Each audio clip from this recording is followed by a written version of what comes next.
Welcome, everybody. Good afternoon. I hope everyone's been able to join now from the waiting room. Appreciate you patiently waiting for the start of the Virtual Climate Summit. It is currently 1:20, and we're expecting to begin promptly at 1:30 p.m. Pacific. But before we start the main event, we're hoping that you can enjoy a short video that we've put together, which is going to feature youth voices from across the world, including Greta Thunberg, as well as an address from the Secretary General, Antonio Guterres. So with that said, please enjoy this video that we've prepared.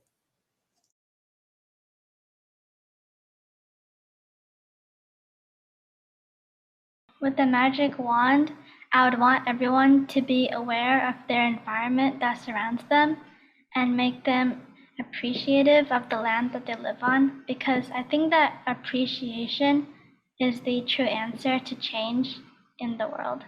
If I had a magic wand, I would hope that everyone acknowledged the threat that climate change is to our society and our world, because as sad as it is, the reality right now is that not everyone is even acknowledging that it is real, that it is science. And there are people who still are living in ignorance or in misinformation that are denying that its very existence. If I had a magic wand, I would regrow or restore the Amazon that has been deforested, burnt down, etc., or just destroyed.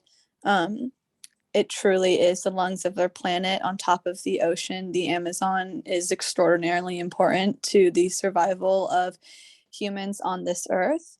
Thus, it's really, really, really, really, really important, especially seeing how the Brazilian government is completely disregarding the forest. If I had a magic wand, I think within the world, I would want to give developing countries a better living situation, a resource to better water, air quality, better in general living conditions.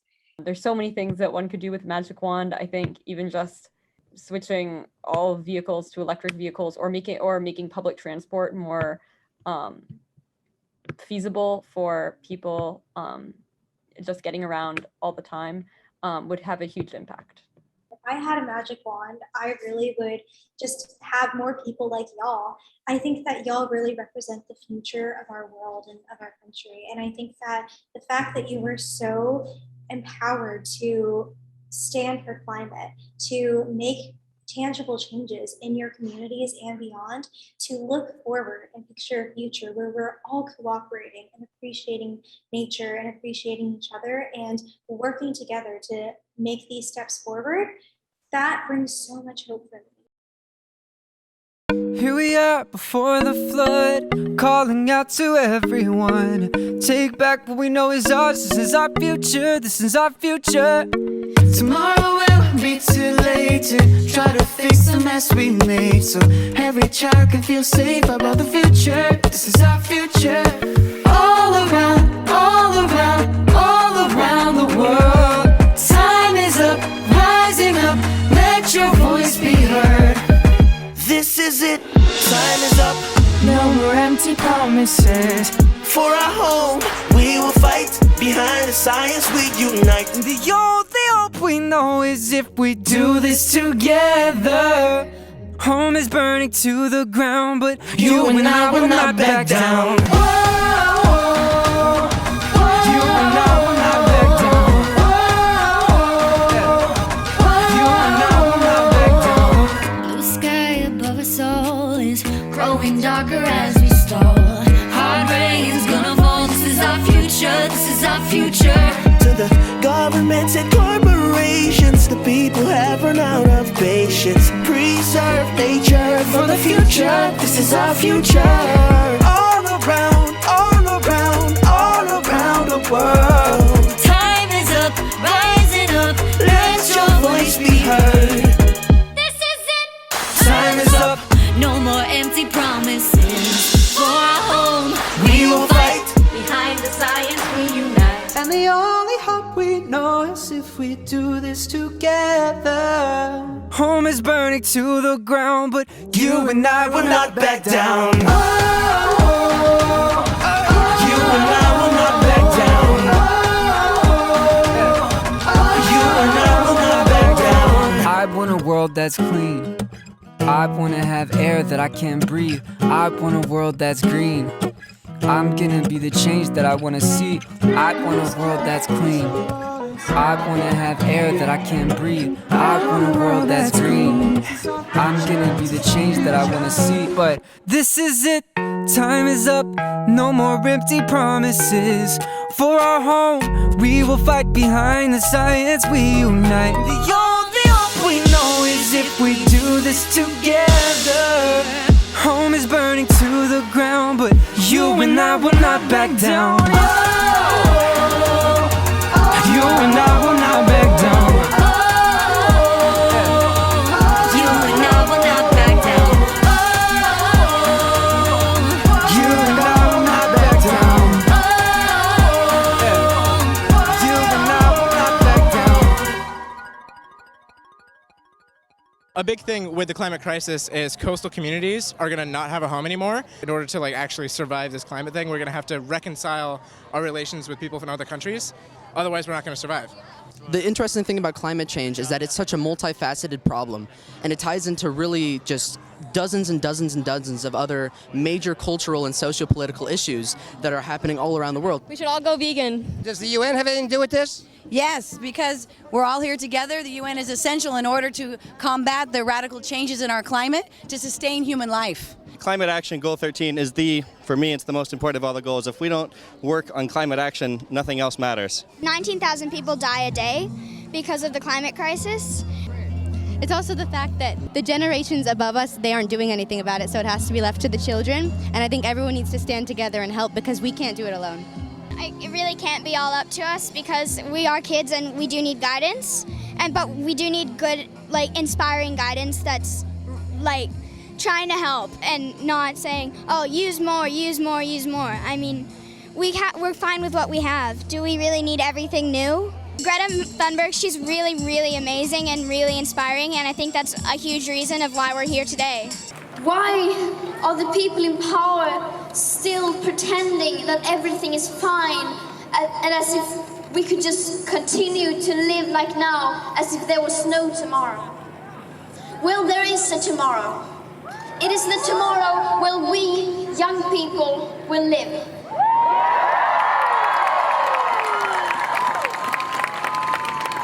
And we need to fight for that tomorrow, and we need to protect it as if our lives depended on it, because it does.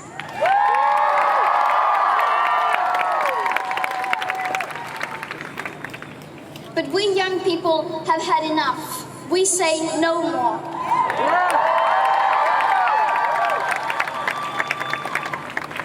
We have drawn the line, and we will make sure that the people in power don't get away with continuing like now.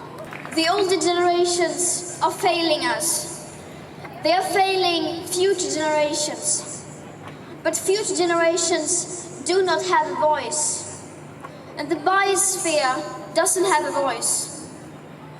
So we will be the voice that speaks up for them.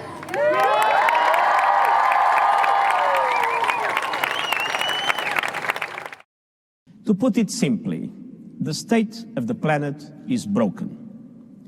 Dear friends, humanity is waging war on nature. This is suicidal. Nature always strikes back, and it is already doing so with growing force and fury.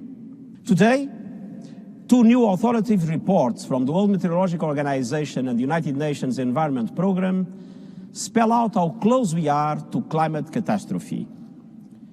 2020 is on track to be one of the 3 warmest years on record globally, even with the cooling effect of this year's La Niña. Recovery from the pandemic is an opportunity. We can see rays of hope in the form of a vaccine, but there is no vaccine for the planet. Nature needs a bailout. In overcoming the pandemic, we can also avert climate cataclysm and restore our planet. More than 110 countries have committed to carbon neutrality by 2050. The incoming United States administration has announced exactly the same goal. This means that by early next year, countries representing more than 65% of global carbon dioxide emissions and more than 70% of the world economy will have made ambitious commitments to carbon neutrality. 2020 was supposed to have been a super year for nature, but the pandemic has had other plans for us. But now we must use 2021 to address our planetary emergency. Hello, everyone. Thank you all for joining. It's glad to see everybody here. And it is 1:30, so we'll get started. Welcome to Feeling the Heat. This is a virtual climate forum organized by the UNA chapters of California, Oregon, Washington, and Hawaii. My name is Kian Rastamnajad. I'm the Global Goals Ambassador for SDG 13 on behalf of the United Nations Foundation, and it is an honor to be welcoming you all to the start of this event. We're incredibly enthused to gather you. At this forum, we're going to be curating a series of panels and interventions to preview what is at stake for COP26 in Glasgow. But before we hear from our amazing speakers, I just want to take a moment to review some of the housekeeping for the forum and make sure we're all on the same page. As you can see on your screen, we do have an agenda for this event. It is going to start with a series of opening remarks, followed by 3 panels, which will gather incredible speakers. And we will also be intermittently including youth voices and youth actions throughout the event, closing with a very important set of actionable takeaways and conclusions from this event for COP26. So please stay tuned all the way to the end for that very important segment. As well, we aim for this forum to be inclusive and interactive, so we'll be having a question and answer period throughout our panel sessions. And you can pose your questions in the chat as a way to ask your questions, and we'll be answering them in the Q&A portion of our panel sections. So we hope you enjoy the totality of this program, starting with a wonderful lineup of opening speakers. Let's begin with Rachel Pittman, who many of you know as the Executive Director of the United Nations Foundation and a true champion for the U.S.'s involvement in the United Nations. So Rachel, the floor is yours. Good day, everyone. My name is Rachel Bowen Pittman, and I have the privilege to serve as Executive Director of the United Nations Association of the USA. I would like to thank the UNA USA leadership in the Western region for inviting me to participate in today's climate forum. While this forum comes in advance of the COP26 UN Climate Change Conference starting on November 1st, it also comes a few days after the 76th UN General Assembly, where world leaders came together for 2 weeks to engage in discussions on multilateral issues covered by the UN Charter. Complex issues that threaten humanity and the planet took center stage through high-level debates, forums, and side events. World leaders were called to action because, as UN Secretary General Antonio Guterres summed up the IPCC report, this is a code red for humanity. During his remarks to the UN Security Council's debate on climate insecurity, he said, and I quote, "Much bolder climate action is needed ahead of COP26, with G20 nations in the lead, to maintain international peace and security. Our window of opportunity to prevent the worst climate impacts is rapidly closing." He also said that it is not too late to act, and that we all must work together to mitigate and adapt to climate disruption to build peaceful and resilient societies. At UNA USA, working together is not only a call to world leaders, but local and state governments, businesses, schools, NGOs, and yes, you and me. At UNA USA, our members are united in their commitment to global engagement and their belief that each of us can play a part in advancing the UN's mission and achieving the Sustainable Development Goals. When it comes to fighting climate change and saving the environment, UNA USA members are fully committed. For example, we sent thousands of petitions to Congress to advocate for scaled-up efforts to limit warming to 1.5 degrees Celsius. To cultivate a new crop of climate advocates, UNA USA chapters hosted public events about climate justice and climate refugees, as well as held panels on careers in environment and climate change. In St. Paul, St. Louis, and Baton Rouge, individual members are volunteering in the Mississippi River Plastic Pollution Initiative to save one of the world's greatest waterways. And in Hawaii, UNA members are supporting statewide teacher trainings on the Paris Climate Agreement that will help better inform today's youth. As UNA members, we are strong UN advocates, not only to support issues abroad, but to address these same issues right here at home. From wildfires in California to hurricanes in Louisiana to record-breaking heat in Arizona, UNA USA members' livelihood, health, and safety are being impacted, which is why we are making our voices heard. Collectively, our local actions will influence real global change. As we participate in this climate forum today, I hope we will find new ways to work together as a global community, and our commitments to fighting climate change will be stronger than ever. And finally, if you would like to join our movement, please visit unausa.org. Thank you, and at this time, I would like to welcome businessman, philanthropist, and climate activist Tom Steyer to the virtual stage. Thank you. Hello, everyone. It's an honor and a pleasure to be with you, even if it's only virtually. We are just 1 month away from a pivotal moment in our fight against the climate crisis. COP26 presents our best and perhaps our final opportunity to limit global warming to 1.5 degrees Celsius. I'm looking forward to seeing increased climate ambition as we approach Glasgow. But making commitments is the easy part. If we emerge from COP26 without specific plans and tangible actions for accomplishing those objectives, we will be no better off than we are today. Powerful climate solutions are long overdue, so much so that we have reached a point of no return.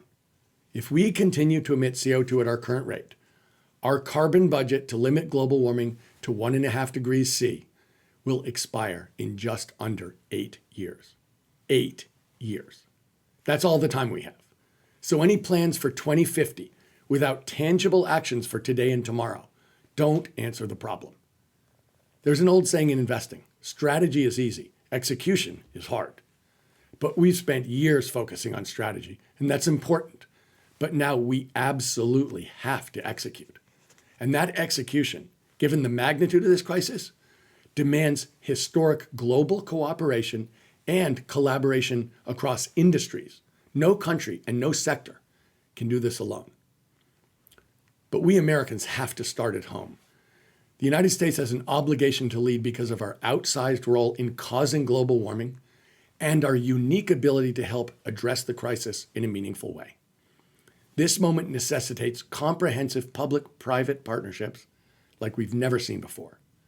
Neither the public sector nor the private sector can meet this challenge without the support of the other, because they each hold a unique role and a unique responsibility. Our governments must establish a robust framework for the private sector to operate within. That's their job. We need to elect representatives who recognize the importance of treating this moment like the next industrial revolution. Lawmakers who know that beating this crisis will require transforming every element of our society: food, transportation, manufacturing, and most importantly, electricity generation. But the public sector will not and cannot be responsible for finding every solution. Finding and scaling comprehensive solutions will require both major capital investment and serious creativity from the private sector. It's estimated that globally, over the next 30 years, we need to invest close to $4 trillion annually in climate solutions in order to secure a livable future. $4 trillion. Currently, we're investing just over $800 billion, leaving a $3 trillion gap. I believe our best shot at filling that investment gap and beating this crisis is something we like to call movement capitalism. Applying the creativity and entrepreneurship and energy of market-based capitalism to the defining crisis of our generation. Movement capitalism provides a framework for the private sector to bridge the gap between what the public sector can do by itself and what actually needs to be accomplished to protect the planet. Now, a path to securing a safe and healthy future still exists, but let me be clear, it will not remain open for long. And that path relies on the disruption of the status quo, not business as usual. How could it? We face a tremendous challenge that demands an equally tremendous response. This isn't going to be easy, but I believe in our collective ability to meet this moment. We are rebuilding the world so our children and grandchildren can experience the beauty and grace of our planet with all its bounty, and not create lives marked and marred by ever-escalating climate disasters. We are working to prevent unimaginable human suffering. No fight is more important than that. The United Nations Charter establishes the goal of the organization to include protecting succeeding generations from the scourge of war and promoting social progress and better standards of life. Now, today's enemy has no flag, and the battlefield has no boundaries. But that shouldn't cloud our ability to see this moment for what it is, a broad-based threat to healthy human existence. And the climate crisis isn't coming, it's here. But humanity has overcome seemingly insurmountable challenges in the past, and I believe we will do it once again.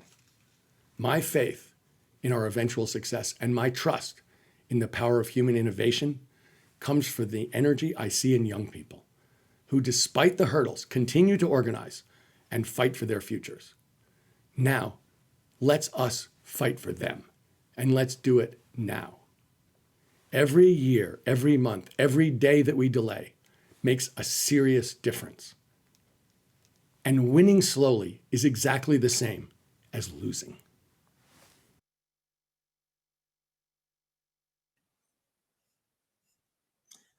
I now have the honor of introducing another incredible speaker for our opening session. Cynthia Yu is a UNA USA Youth Observer to the United Nations, and she's a longtime champion for young people across the country. It is a privilege to welcome you today, Cynthia, and the floor is now yours. Thank you so much for the kind introduction. My name is Cynthia Yu, and I'm here to represent the UNA USA, a grassroots advocacy organization that galvanizes thousands of Americans each year to support the UN and its critical work. More specifically, I'm here to elevate young people who are leading the charge for climate action. In just a short amount of time, our generation has had unique, unprecedented levels of influence. Just think of Greta Thunberg. All she did was sit outside of Parliament. All she did was hold up a poster. All she did was tell others to do the same. But the world caught fire, and soon 6 million young people from across the globe filled the streets, sat outside of government buildings, and struck against their schools. It was one of the largest international movements in history that's still going on today. All she had in the beginning was her voice, and she used it. In light of COP26, I believe that youth are and will continue to be the greatest leaders of the climate action movement for 2 reasons: our capacity to serve as change makers and our powerful influence on our peers. First, capacity. Young people comprise about 1/4 of the world's population. To put that into perspective, that is more than the entire populations of the US and China combined. Therefore, young people have an extraordinary potential to influence each other and other generations in unprecedented volumes. Second, influence. As noted by researchers from MIT, young people often have direct ties with the social issues across the globe. And when people feel connected, they're more likely to change not only laws, but also minds. And that sits at the heart of every great movement. And that is what makes people in Generation Z so unique in our ability to serve as leaders for climate action.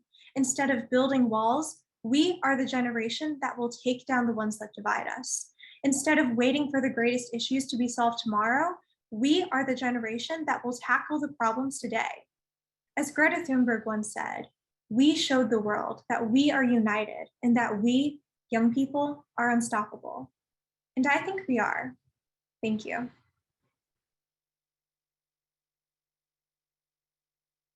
Great. Thank you very, very much, Cynthia.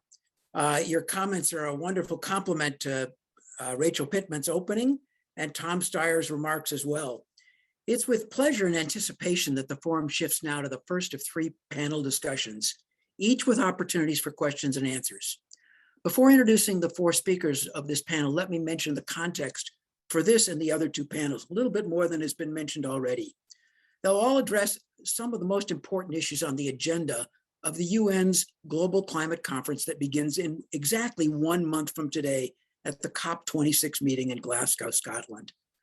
Second, the broader challenge of the forum is to address what can be done with urgency by UN member governments at all levels, locally, federally, and at the state level, collaborating with all other stakeholders as the world goes through a historically monumental paradigm shift. In the lifetime of everybody participating in this forum, it's become crystal clear. We know that change has come. There's been rapidly mounting evidence of this and there's a new way to assess the health and resilience of the planet and the well-being of the people. The Code Red for Humanity demands answers and concerted action to address the known problems as well as the known causes of the challenge confronting the world. Two quick illustrations of the scientifically verifiable evidence and the crisis. First, as we know, temperatures have risen dramatically, not only in our states and among places where all of you live, but the Arctic region is an example of the previously unimaginable global heating. And there are several catastrophic tipping points that science is showing can reshape the whole future of the planet and the well-being of the people.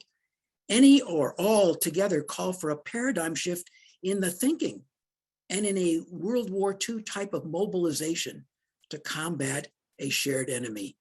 It's worth noting a few key points about the United Nations in this forum hosted by the UN Association in our Western regions. The UN, as mandated by its member governments, has played an indispensable, irreplaceable function to facilitate attention to the growing crisis. The UN has mobilized thousands of Nobel Prize winning scientists for many years, and the UN has been an engine to enable governments to build a consensus for global action to meet this global challenge. Even with shortcomings, this consensus didn't exist a couple decades ago. And the UN has played an instrumental role in this, which is why we are so committed to supporting the UN and hope that all of you will as well. Many significant action points already show signs of hope toward a sustainable and healthier future. But as the world approaches COP26, progress is strikingly deficient to mitigate the causes and to achieve a comprehensive economic transformation. The opening speakers already mentioned that. So with the alarm sounded about a Code Red for Humanity a month ago, I'm pleased to welcome now the 4 people with special expertise about climate change, much more than in their short bios on the website that you've read. Each has extensive experience with the United Nations, including at the Conference of Parties Global Climate Conferences, the COPs. First, Professors Chris Field of Stanford and Dan Kamen of UC Berkeley are 2 highly distinguished academics. Both have been leading authors of the UN's highly influential IPCC scientific reports. Trig Tilley has an extensive career as a leader of United States climate policy and negotiations at the UN, serving as a senior official in the US State Department. And Alexandria Villaseñor has led demonstrations in front of the United Nations headquarters since she was 14 years old. She's already been referred to, as has Greta. And many people regard Alexandria as kind of the American Greta. And she's helped to set up several organizations and mobilized youth everywhere. Each panelist will present a few key points that will be followed by Q&A in the remainder of our 50-minute discussion. We know it could take a lot longer. Please enter your questions in the chat as already been mentioned. Dan, would you please lead off? Well, thanks so much. Thanks everyone. And it's really an honor to be on the panel with these amazing individuals. I'm someone who has now been to 17 COPs, which is probably not a good sign because the amount that we can say we've actually gotten done is far less than the world needs. But as someone who's attended in federal government roles, in my academic roles, and with NGO groups, this is really the COP of being truthful and making commitments stick. And so if we don't see the Global Green Fund, the $100 billion fund, filled up, not with promissory notes, but with actual money that can be spent by the world's emerging economies, poor countries, indigenous peoples, other groups, then we have not done any of the things that we say. We also need countries to come much cleaner on what progress they're making. And as someone who's married to a Nigerian who works extensively in Africa, I'm very proud, but also sad to say that all you hear about what's happening in Japan and Denmark and Germany and elsewhere is fine. But the only 2 countries that have been certified, if you will, by the IPCC, of which Chris and I have worked for quite some time, are two African countries. Morocco, where I worked closely as science envoy for the Obama administration, and the Gambia. And that comes as a surprise to many and should be as a disappointment to all, because clearly that means that the most affluent countries are not walking the walk. The other thing that must happen, not should, but must happen, is that the recent Black Lives Matter biopic, whatever your acronyms are, needs to be funded so that Indigenous peoples, peoples of color, women can step forward in the roles that they have self-ordained in many ways as true stewards of conservation. As someone who's worked on women and cook stove issues for decades, it's a critical part of the story. Brings me to my last point, and that is that we currently subsidize fossil fuels on a global basis to an extent that exceeds the amount we are investing in clean energy, let alone all of the actual funds that goes into real hardware in the fossil fuel economy. This is not only unacceptable, but it's about like drinking a health drink while injecting yourself with crack cocaine in a vein. This is not acceptable. And the G20 has for years discussed the ways in which we need to phase this out. This is simply a requirement to start the conversation. And as we saw in the last COP in Madrid, a lot of nice talks, some nice open forums, but then white men in suits close ranks. So this is the time to act. You've certainly lit the match. Chris, you're up. Thanks. Thanks so much. And I'll just share my pleasure and an honor at being included in a group like this. My role in past COPs has been mainly representing the science as assessed through the Intergovernmental Panel on Climate Change. And I'd like to make just a couple of comments about why the target of stabilizing warming at well under 2°C above pre-industrial with efforts to pursue 1.5 is so important.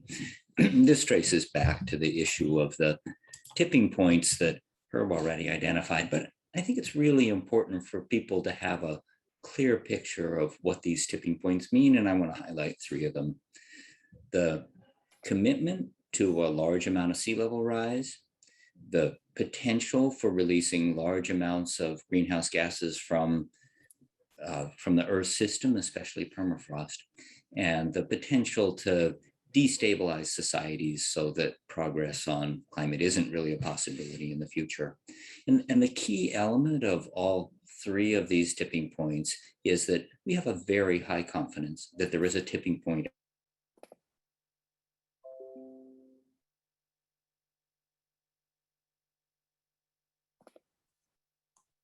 continued high emissions will result in passing that tipping point.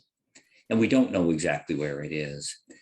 So it's an era more than anything else where investments in limiting the amount of warming to the very lowest end of the possible range really are existential in terms of the future, not only of the planetary economy and the systems we know of, but literally billions of people and dozens of nations. The risk of commitment to a large amount of sea level rise really coming into focus. When I talk about a large amount, we're talking about somewhere between 5 and 15 meters, as much as 50 feet of sea level rise over many centuries. But still, when you think about what a 50-foot sea level rise means, it's totally existential. It eliminates dozens of small island countries and fundamentally reshapes the Earth's coast. The critical thing people need to understand about commitment to a large amount of sea level rise is once you pass that tipping point, you can't back away from it. Even cooling the planet with geoengineering or CO2 removal wouldn't prevent the commitment to the large amount of sea level rise. It's a true tipping point. That's also true for the release of large amounts of greenhouse gases from thawing permafrost. Even if we bring emissions to zero, if we've triggered this release, continuing increase in release of those gases will continue to warm the planet, independent of actions humans take. And then the final tipping point that really needs to be in the crosshairs relates to the comment that several people have already made about the need for international collaboration and cooperation in tackling this problem. But it's important to realize that as the impacts of climate change erode the social fabric in countries around the world, their ability to engage in effective negotiations on this topic could be deteriorated until we lose the ability to really put in place the kinds of solutions that we have the technology, we have the resources, and I hope we have the ambition for. Those three tipping points, all fundamentally important, all at unknown locations, really mandate the level of ambition that we all aspire to and is really the core of today's conversation. Thanks for the chance to participate. Chris, and thank you very much. Obviously, you've raised some other points that Dan didn't and broadened our horizons. Trig, we're really happy you're with us as well. You're on. Thank you, and thanks to everyone who is listening and supporting the UN Association and the United Nations generally. Problems like these can only be addressed through global action, and it's inclusive and universal. And problems like climate change just require the UN. So thank you for your support. I just want to say that I'm very proud now to be working for the Biden administration and for Secretary Kerry specifically in this most important moment for climate change. And it's hard to imagine a person who is better made for the moment than Secretary Kerry. He's brought an enormous amount of energy, really a relentless focus on ambition throughout this whole year, and really has worked to galvanize the international community toward a successful Glasgow conference. I thought it'd be useful just to talk about what the conference will do. And basically, the conference will be about three things. Doing enough to put ourselves on track to meet the Paris goals, most prominently the global temperature goal of keeping temperature levels well below 2 degrees C from pre-industrial levels with efforts to 1.5 C. And relatedly are aspects of ambition for adaptation and finance being met in countries in meeting the $100 billion mobilization goal that we signed on to in Copenhagen in 2009. Second, the negotiated outcomes, which is a big part of the COP. And this year, the most prominent of these are the finalization of outstanding Paris Agreement rules, but there are a number of other negotiated outcomes on the agenda as well. And then third, what's often called the action agenda, which encompasses both major campaigns and initiatives that governments are undertaking, as well as an opportunity for civil society, businesses, and the financial sector to redouble their efforts through announcements and shows of what they're doing to implement. Let me briefly address these in turn. First, on ambition, it's worth noting that the Paris Agreement has actually been quite consequential in its 5 years of impact. And I think this is important because you hear from some quarters that Paris is not consequential. But when we agreed to Paris in 2015, the projections of emissions over the course of the century would have led us to a temperature that was well over 3 degrees centigrade above pre-industrial levels. Current intended NDCs put us at about 2.5 degrees Celsius. And with the enhanced NDCs that have been announced, as well as net zero pledges from various parties, countries representing 55% of the global economy are aligned with a level that equates to keeping 1.5 degrees C within reach. And Climate Analytics, which is a reputable analytical organization, has projected optimistically that this could lead to a trajectory of a little above 2 degrees Celsius.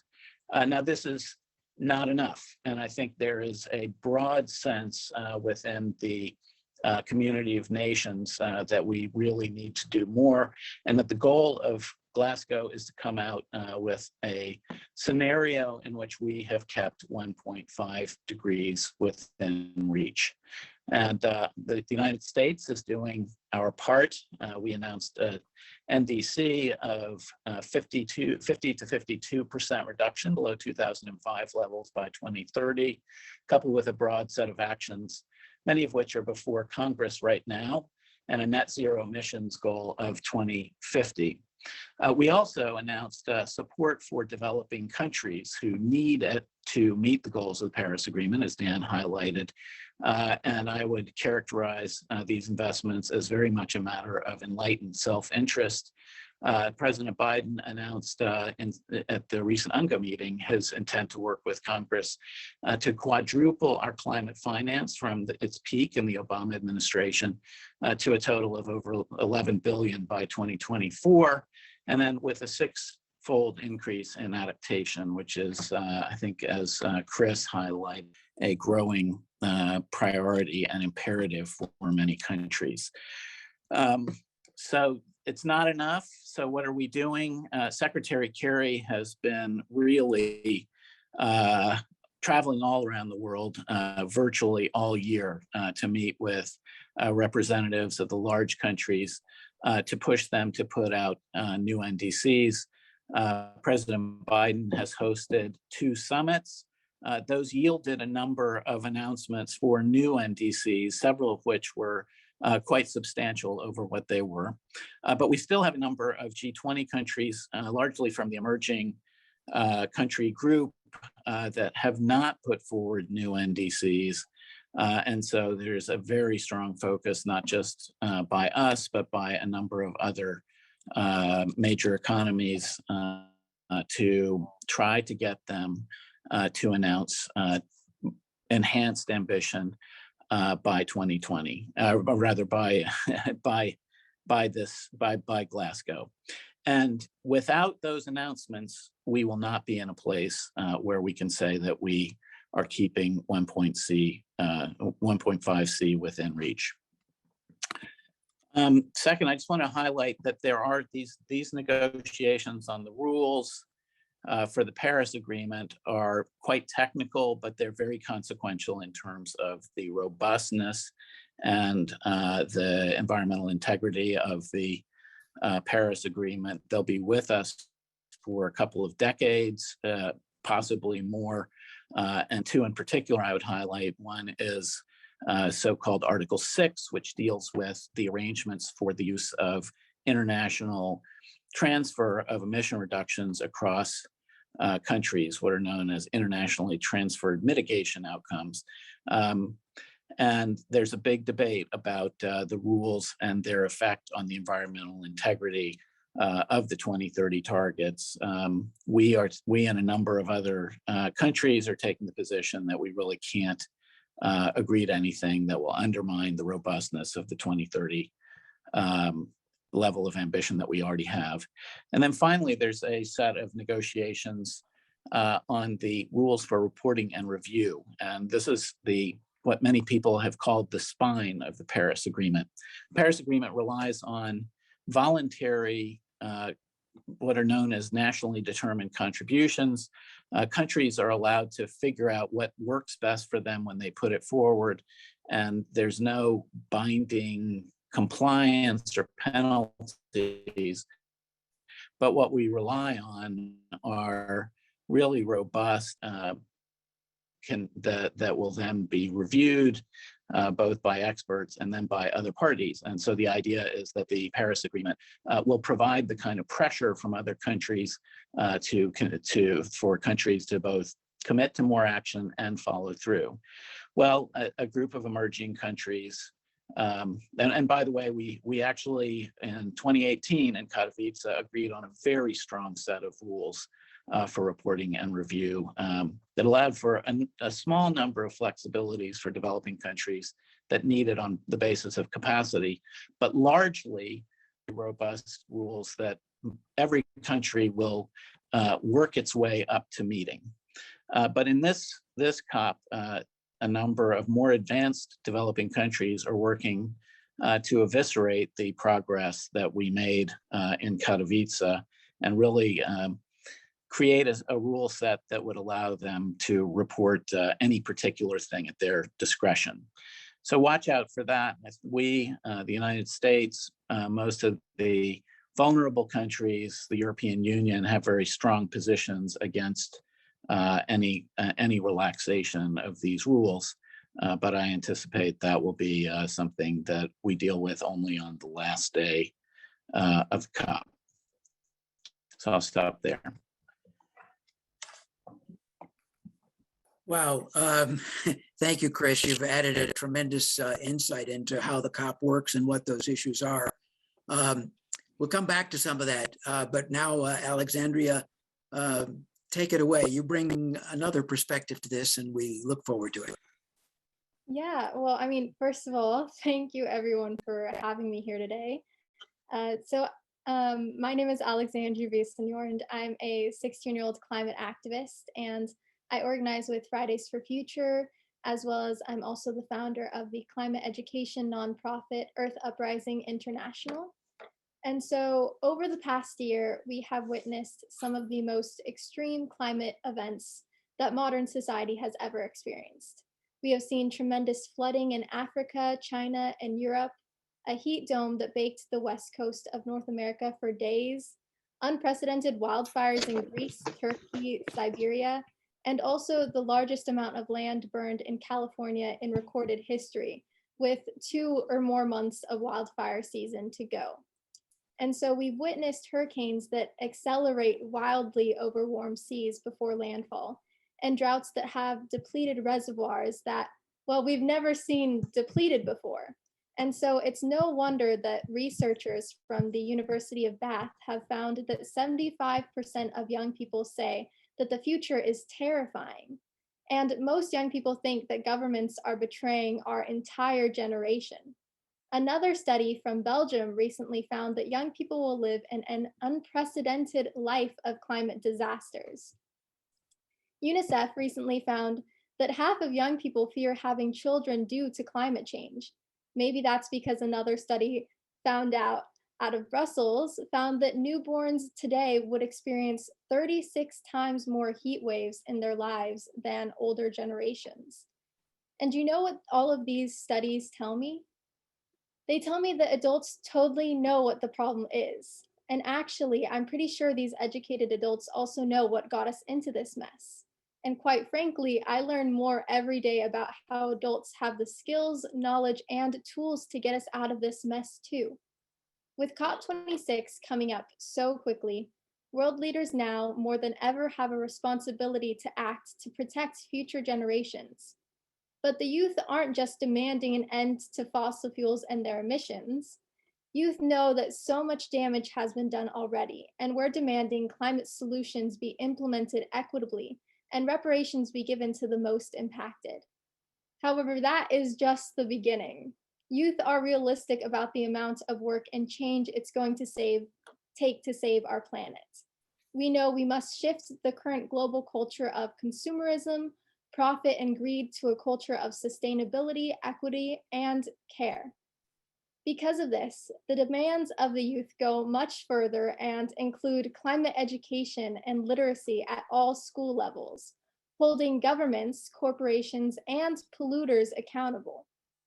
The implementations of sustainable and equitable food systems, legal and safe paths for climate migrants, protections for activism, and peaceful protest around the world, an end to foreign exploitation and neo-colonialism, and then finally, the inclusion of youth, women, the disabled, Black, Indigenous, and people of color in all high-level climate negotiations, so that our solutions are always centered on those most impacted by the climate crisis. In November, we're taking these demands to COP26. And as some of you may have seen, my friend Greta Thunberg recently mocked world leaders for their inaction, calling out their empty promises and blah, blah, blah. Well, we're not taking the blah, blah, blah from those in power anymore. Our movement is here, and it's only going to continue to grow until we've achieved the actions necessary to sustain a habitable future. So with that, thank you for having me. Wow, and thank you, Alexandria. We hear your voice of youth that complements the videos and what Cynthia said, but you really bring it home with power. And the fact that you have done it by organizing youths is really fantastic. Let me start with one question. There are a few others in the chat. Others can raise them. But I wanted to go back to something that Trig mentioned about the fact that the Paris Accords that set some targets for emissions were not inconsequential. There has been a lot of follow-up. There are more nationally determined commitments. And I wanted to focus on how the global warming can actually be limited to 1.5 degrees centigrade or 2.7 degrees Fahrenheit. Can each one of you, if you wish, comment on one or two of the top priority messages that you think are most urgent for the USA and other governments that are going to be in at the COP to take specific action, such as changing their nationally determined commitments or government regulations or legislation, incentives, carbon pricing, budgetary allocations that Dan has mentioned, or protecting the needs of people who are most vulnerable, which a couple of you have mentioned already. But could you spin out a little bit more, if you put your hands on one or two of the specific things that you'd like our government and others to work on? Who wants to go first? I'm going to throw it to all four of you. Don't be bashful, or I'll call on somebody. Trig, you want to start off since you raised it first, and you're a messenger of the 1.5 degrees with John Kerry and the government? Yes, well, so the reconciliation package that is on the Hill is of paramount importance. It contains a broad range of measures that together make us optimistic that we can meet the 50 to 52% reduction by 2030 and to largely decarbonize our power system and our vehicle system by the mid-2030s. And so what is happening on the Hill is about as consequential as anything that has ever come before Congress, and it's happening right now as we speak. So I think that's an important message. We are the United States is only as strong as our domestic action ultimately, and the president has an enormous ability to drive domestic action, but we're not the only ones who do. We've got the Congress, we've got the states, and of course, action is ultimately driven by the people who pressure their representatives and who elect people who care about the climate. So I think that's the meta message. Let me highlight a couple of opportunities that we're looking at internationally. The first is methane. We have just embarked with the European Union on starting to develop a global methane pledge. This was announced during and we'll have a formal announcement on October 11th with a number of countries and philanthropies and others. But if we can reduce our methane emissions globally by 30%, if I'm not mistaken, because methane is such a strong contributor to global warming, Chris can probably correct me if I'm wrong, but about 0.5 of a percent of the 0.5 degrees Celsius of the 1.1 degrees Celsius that we have warmed so far is due to methane. So reducing methane buys us time while we work on the slower but absolutely critical effort to reduce CO2 emissions to net zero. And maybe I'll stop there for time and turn it over. A lot of issues that could be addressed. Would any one of the other of you three panelists want to jump in on a specific thing you'd like to see done? And of course, in addition to getting the legislation through Congress now. Yeah, I mean, I'll do a matched pair.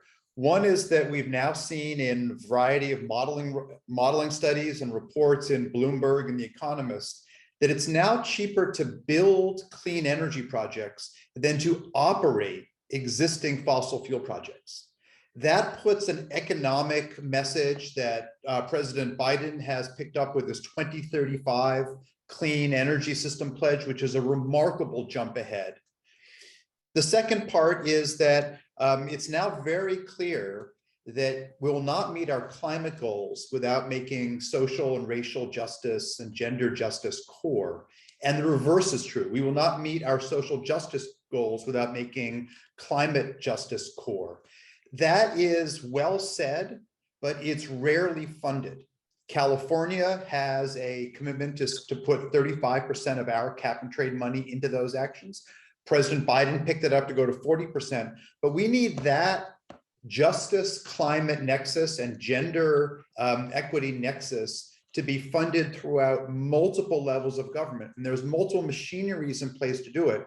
We just have to pull the trigger and prepare for backlash. And I think if we do those two things, we move the US far down the road so that this once kind of mystical goal of getting to 2035 clean energy system, not the whole economy, but if you can get clean energy to that, you leverage so many other things domestically, and you also leverage the so-called sustainable development goals, the 17 social justice equity goals worldwide. So those would be my two starting points. And certainly using a social cost of carbon, as President called for on January 20th, an executive order, would be a huge step forward if all federal agencies do that.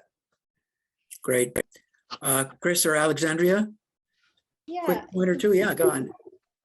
Just to kind of add, I think that current NDCs, or nationally determined contributions from all countries, won't reduce global greenhouse gas emissions by as much as we need. It's less than 5% right now. And so we definitely need more to keep global warming under 2 degrees Celsius. And so I think we're at the point where countries like the United States, of course, really need to lead the way in emissions reductions. But rich countries do have an obligation to support the developing nations in their emissions reductions.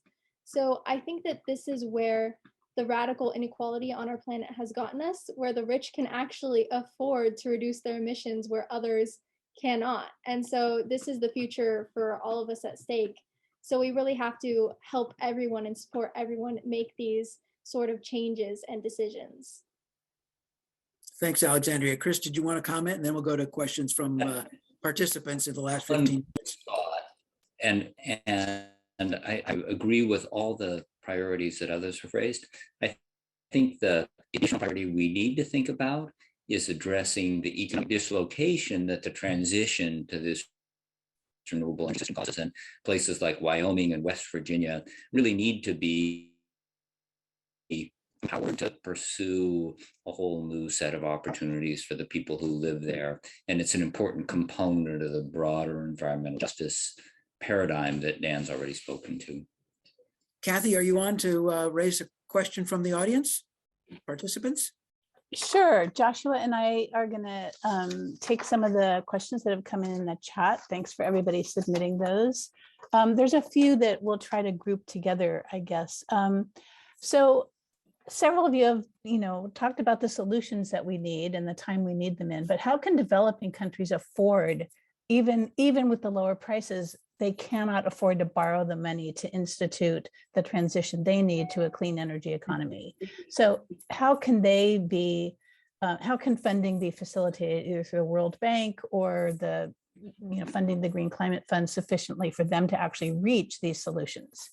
I mean, I'm happy to jump in, but Trig is also super experienced in this. So when I served both at the World Bank in 2010 and then as Science Envoy for Secretary Kerry, I think one of the most heartening things is that a wide range of countries, I worked in East Africa, I worked in the Middle East, I worked in Central America, really see the broader set of benefits. They see crop failures, they see gender inequality as features that are right in front of them today. And these clean energy investments are not battled over in exactly the same way they are here. They are seen as largely pro-economic growth, but these countries are, quite frankly, sick and tired of waiting for the funds that the rich countries promised and promised over and over again to actually fill up those accounts. And the fact that rich countries can say it and evidently not mean it is one of the biggest stumbling blocks, not just to the individual projects they want to fund, but to the overall level of trust that negotiations are about. Oh, yes, and Dan is right that the discussion of trust comes up a lot. And frankly, a lot of that has had to do with the United States, in particular, the last administration. I think both he and I have mentioned the $100 billion mobilization goal. That's a collective goal of donors, a group of about 35 countries, with the United States being by far the largest. When we don't pull our weight, then we can't meet the collective goal that we have set. And so one of our priorities this year has been to get ourselves back in the game on finance. And I mentioned the quadrupling from the Obama years. This will be a 6-fold increase on adaptation. I think it's going to lead to a real step change in the way that AID does business. And by the way, USAID has a much greater emphasis on environmental and climate justice in this administration than they ever have under Samantha Power, but they've got a lot of incredible new energy in the agency where it's just quite clear that there will be a major focus on vulnerable people and communities. So I think, that's good news. Now, we've announced our intent to work with Congress to do that. It's very important that Congress agree. Unfortunately, right now, we do have Democratic majorities in both houses, and they tend to be supportive of climate efforts. But these announcements are going to mean a major increase in the overall foreign assistance envelope. So this is quite a consequential set of proposals. I mention that because I know the UN Association is active on these things, but I think that with these announcements by the United States and a number of others, we are, we are addressing the trust issue well, and that's absolutely critical because one of our goals is to be as tied up as we possibly can with the vulnerable countries who need really quick action to reduce emissions and respond to adverse impacts to solve the climate problem. Gosh, when I was talking about the rich countries helping the poor transition their energy systems, I wasn't necessarily talking about loans and creating even more debt for the poorest and most marginalized on the planet. Debt that the rich countries would no doubt capitalize on and collect interest from for years. And so I'm more talking about granting these countries with the resources that they need to do this work. And so I think it's frustrating when companies, governments, and individuals keep profiting off of crises, especially when the crisis is one that was created by the rich countries who emit the vast majority of emissions. And so I want to, quickly say that historically, the United States has emitted the most emissions. Over 25% of global historical and, cumulative emissions is from the United States. No other country even comes close to historical emissions. And so, people always bring up China a lot. China is only half of that. And so we have a responsibility to help these countries make this transition and not profit off of them. There's a youthful statement about responsibilities. The next question, and thank you all so very much, and I think Trig was looking at this, was, is there a specific figure of what it will cost to stay below 1.5? And where would the funds come from, and how do you see that coming together? Thank you so much. Aloha. It's unfortunately not a simple question. It does depend on the pathway and which model, but all of the models that reflect what we see as the true current costs, as I mentioned, and some of these social cost of carbon, find that we would actually save money. And I want to highlight save money by switching to this clean energy economy, despite a lot of rhetoric you see if you read certain I won't mention the by name publications that highlight the huge cost. But what Chris said is really important. Investing in the areas that have a large fossil fuel legacy, as President Obama proposed with the Clean Power Plan, is a critical element of doing this in an equitable way. So the money is there, the cost savings are there, but there's a great deal of fear among places that have not taken big steps forward. So there's a real challenge, there's a trust challenge domestically, as Trig is highlighting as well, but it is a cost savings. So the international economic study of the cost and technology options for reaching net zero by 2050 in the energy sector. And they found that a net zero pathway would result in global economic growth of 4% more than business as usual by 2030, because of the energy benefits that accrue from that. And there are some losers, specifically the fossil fuel industry and communities, as Dan mentioned, that rely on, on power plants or coal mining or what have you. But it's a remarkably positive story about the economic benefits of the transition. I think that's a major untold story about the solution set for climate change, is that it is economically attractive. But that doesn't cover up the fact that we need to make investments now, that it's going to take a long time to pay back. And the time value of money gets to be a really critical factor here.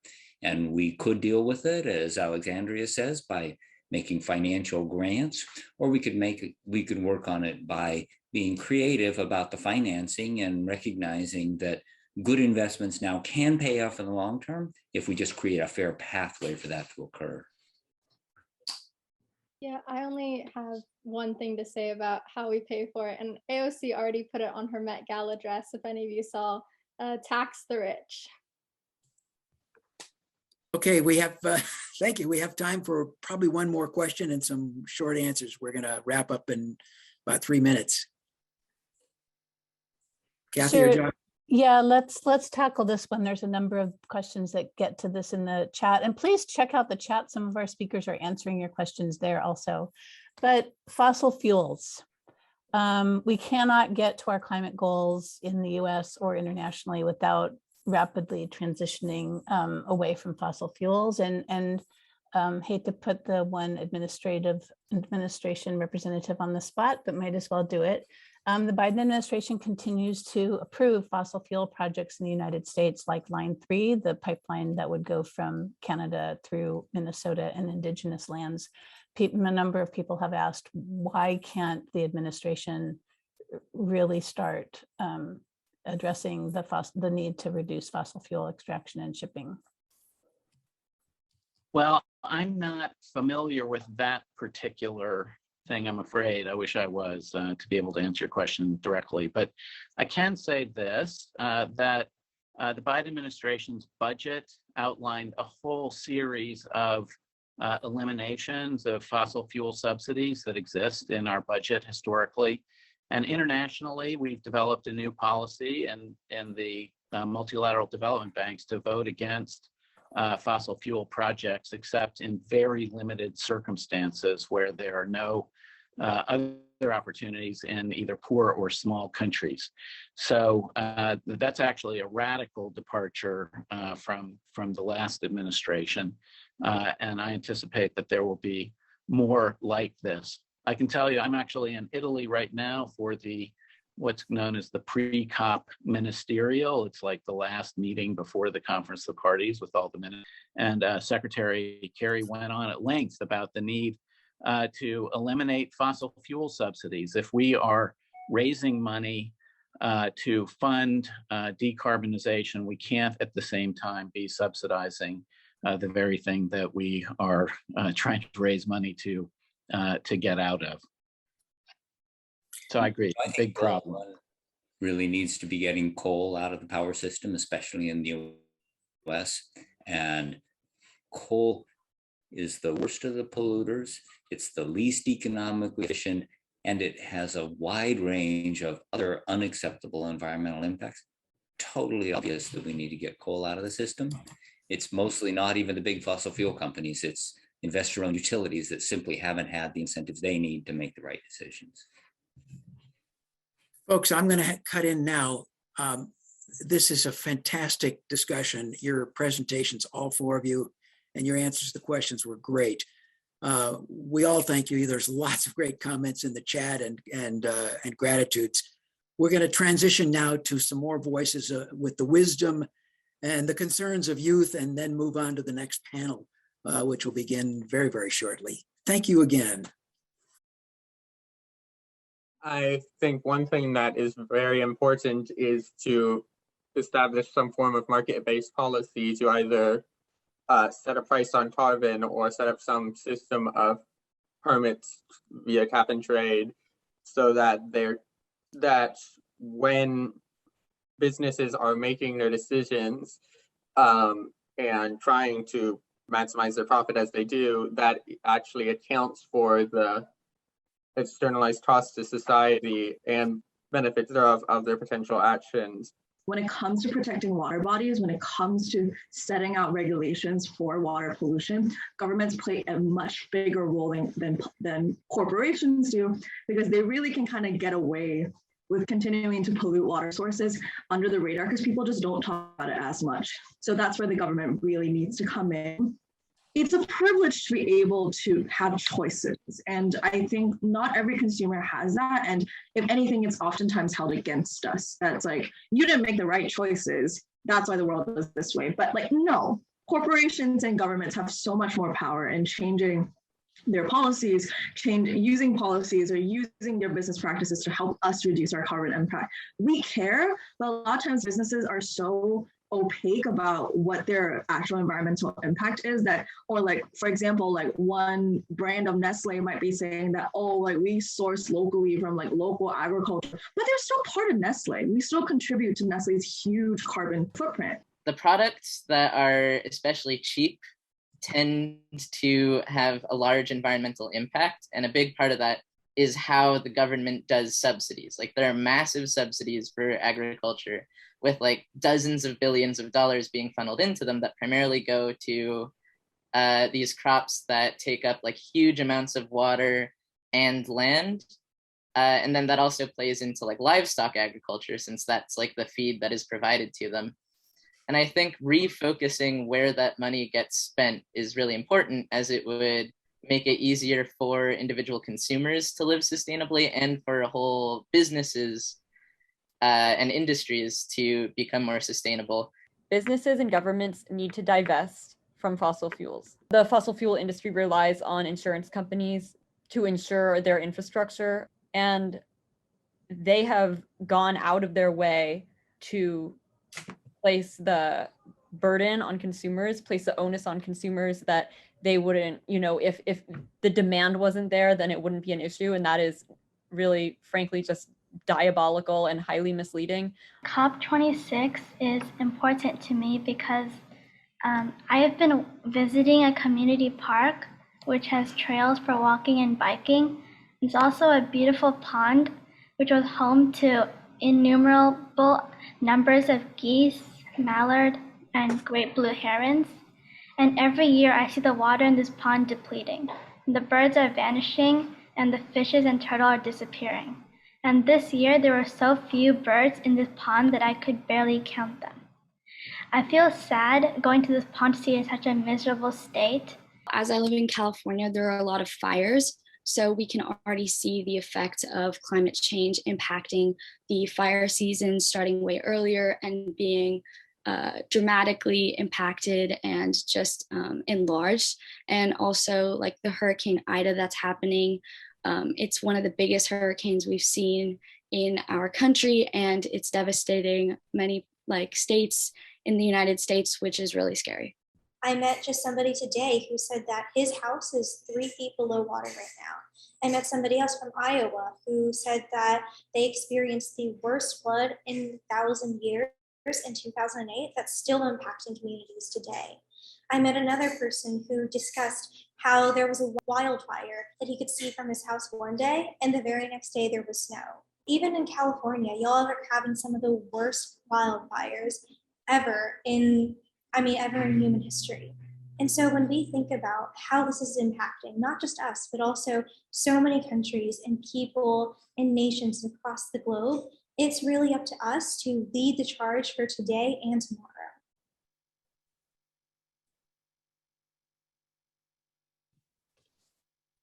Welcome, everyone. My name is Claire Greensfelder, and I'm going to moderate this next panel, where we're, after hearing all those really profound comments from the youth that have been threaded throughout this afternoon, we're going to get into the imperatives for action to confront climate change. I'm really honored and excited to host a group of 5 extremely talented and experienced individuals who are going to address from a slightly different perspective than we've heard thus far. We're going to hear about the forest, we're going to hear about the land, we're going to hear about public health and food systems, we're going to hear about Indigenous peoples, we're going to hear about women, we're going to hear about the frontline people who are doing the actions to confront climate change and whose participation is essential if we are going to reach not just 1.5, but below 1.5 for survival on this planet.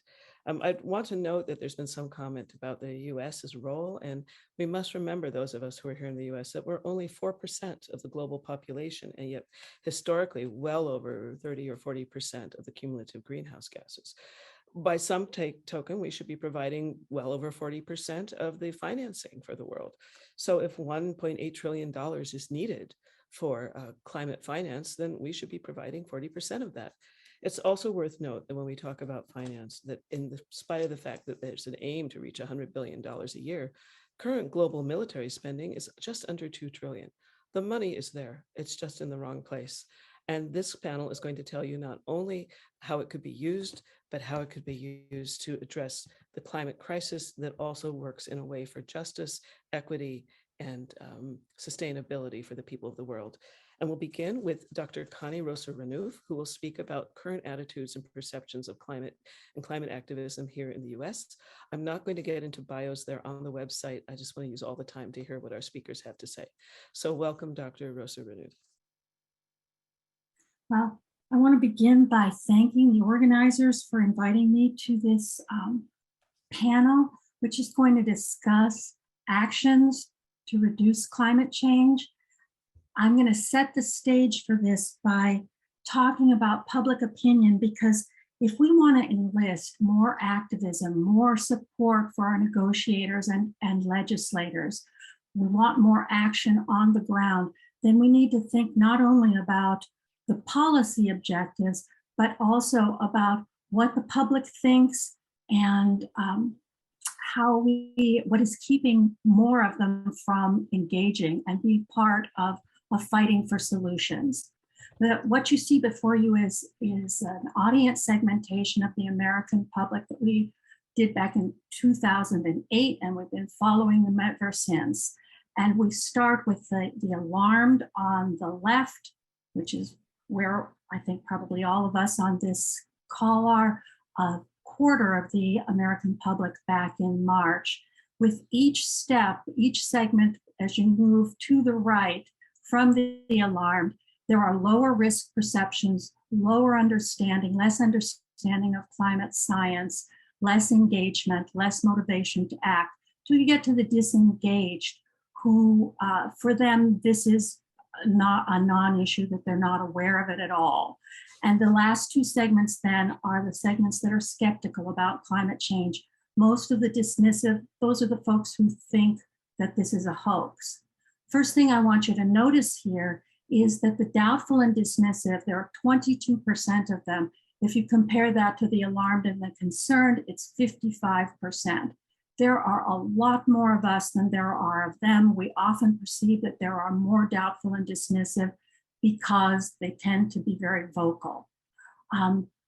The alarmed, I want to tell you also that I just have seen the fall figures on the segmentation. We just got those data in, and they haven't been formally released, but I'll just tell you that the numbers of disengaged, doubtful, and dismissive have not budged. However, after the summer we had, among the alarmed, concerned, and cautious, there has been large movement, and a third of the American public is now in the alarmed segment. And it's the alarmed that I want to talk to you about. The alarmed can be divided into three groups according to how politically active they are right now on the issue of climate change. A third of them are active. Close to half say they're willing to act, but they're not doing much of anything. And then the other 20% are not doing anything and aren't really very interested in doing anything. The active segment, even among the people who are very active, most of them, what they're engaged in is consumer activism, supporting environmental groups, but only 17% of them are actually involved in a campaign to get elected officials to act on climate change. However, that 46% say they're willing to, and virtually all of the active who are not currently active in a campaign say they would also be willing to. But we want to think about then, what is it that is keeping these people from acting when they are? We know that they understand the climate science, they understand the threat, they're very worried. Why aren't they doing more? These are the top 5 barriers that the alarmed say prevent them from becoming more engaged. And the top one there, which is 70%, 60% of the alarmed agree with the statement, nobody has ever asked me to contact elected officials about global warming. That's why they haven't done it. We've known for decades that interpersonal communication, asking people to act, is the way many, many people become engaged politically. So that's what we need to do. We need to ask. Okay, that's 4 minutes. Claire? 1 minute to go. Okay. The second and fourth are barriers that are easily addressed by us. I don't know who to contact. And if I were to contact someone, I don't know what to say. So we can provide that information to people. The third barrier is a tough one. It wouldn't make any difference if I did it. A sense of low efficacy is something that we can address with narratives of successful interventions and with community, that when we work together, it builds a sense of efficacy. And then the final barrier, I don't contact people because I'm not an activist. There are pervasive stereotypes out there that activists are extremists who are violent, angry, break the law, dirty, hairy. And by showing people in my community who are like me, who are acting, we can overcome that stereotype. So interpersonal communication, you see most people, almost all of the active alarmed and 2/3 of the willing alarmed say they would join a campaign if someone asked them to do so, someone they like and respect.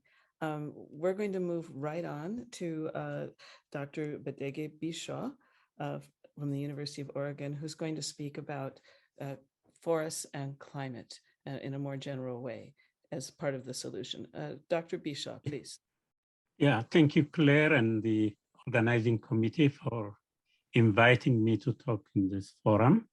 My topic is we need integrated approach if we want a sustainable solution for climate change. Yeah, climate change is a global concern. As you see, there is a rise in temperature, which causes drought.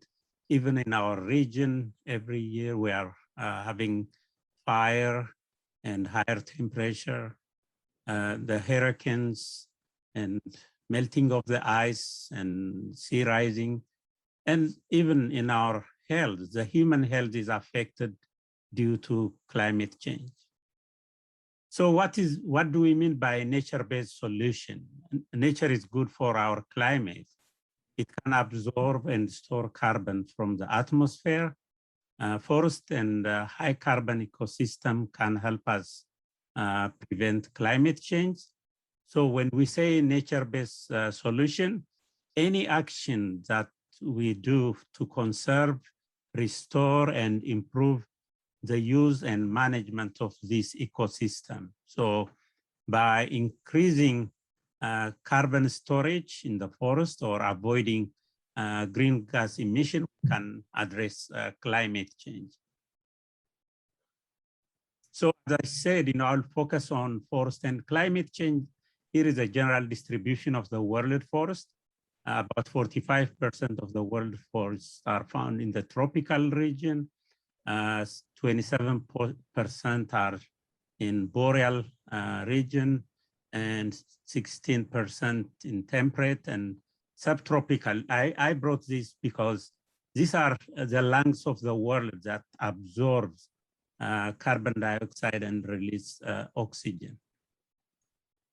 So when we say forests and climate change, forests play a key role in climate regulation and carbon sequestration. To give you some facts, forest and wood store enormous amount of carbon. Trees are about 20% carbon by weight. So in general, organic matter in forest soils, and they can store about a huge amount of carbon. About 1 trillion tons of carbon is stored in the world forest and forest soils. So forests play a major role in mitigating climate change.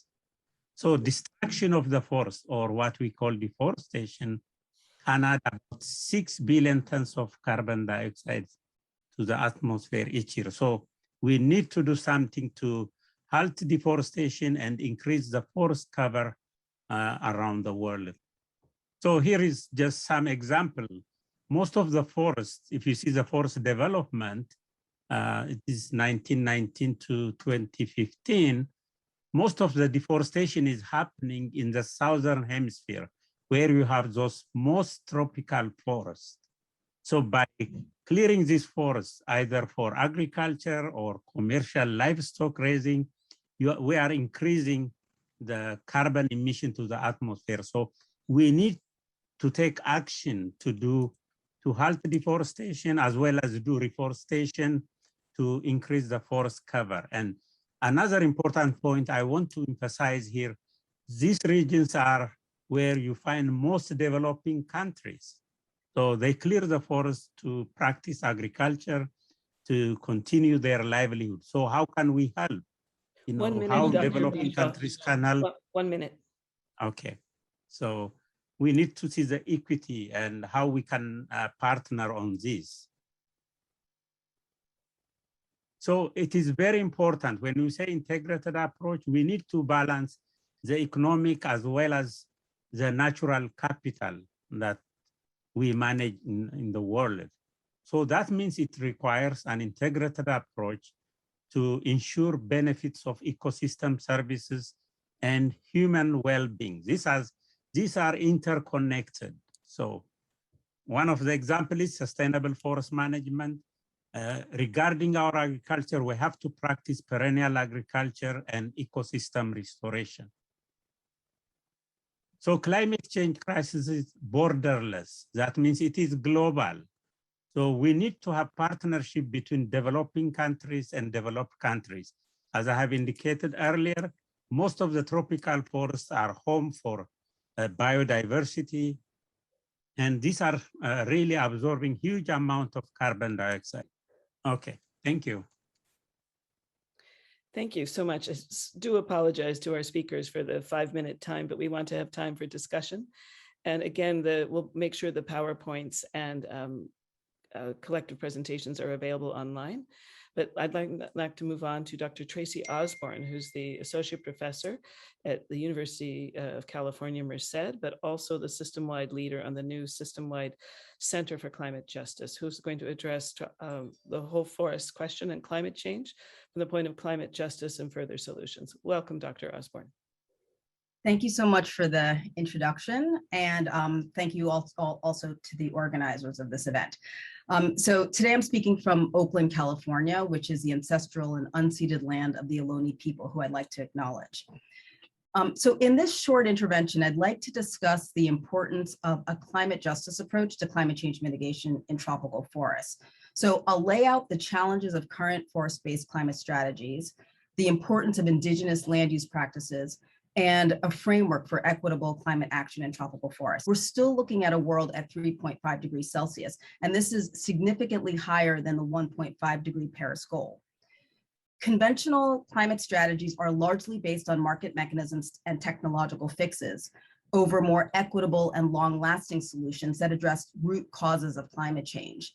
And it's not that markets and technology have no place, but I would argue that they must be used in the service of more transformative systems change. We know a new approach is desperately needed because despite over 4 decades of climate meetings, like the UN Conference of the Parties, even with increasingly bolder commitments, the conventional strategies have resulted in a constant increase of emissions and CO2 concentrations in the atmosphere. So as Dr. Bradshaw shared with us, we know that tropical forests represent an important arena for climate action. They're a significant source of carbon emissions when destroyed or degraded, and they're also important sinks that contain approximately 650 billion tons of carbon. The primary strategy for climate change mitigation in forests is REDD+, which stands for Reducing Emissions from Deforestation and Forest Degradation in Countries of the Global South. In theory, REDD+ comes across as a win-win solution to climate change that can reduce emissions at the lowest cost and generate other social and ecological co-benefits. But in practice, REDD has been extractive, challenging to implement, controversial among many local and indigenous peoples, and has largely failed to address the main drivers of deforestation. Essentially, the low prices on carbon markets are insufficient to compete with the financially lucrative activities of soy, palm oil, beef, and timber.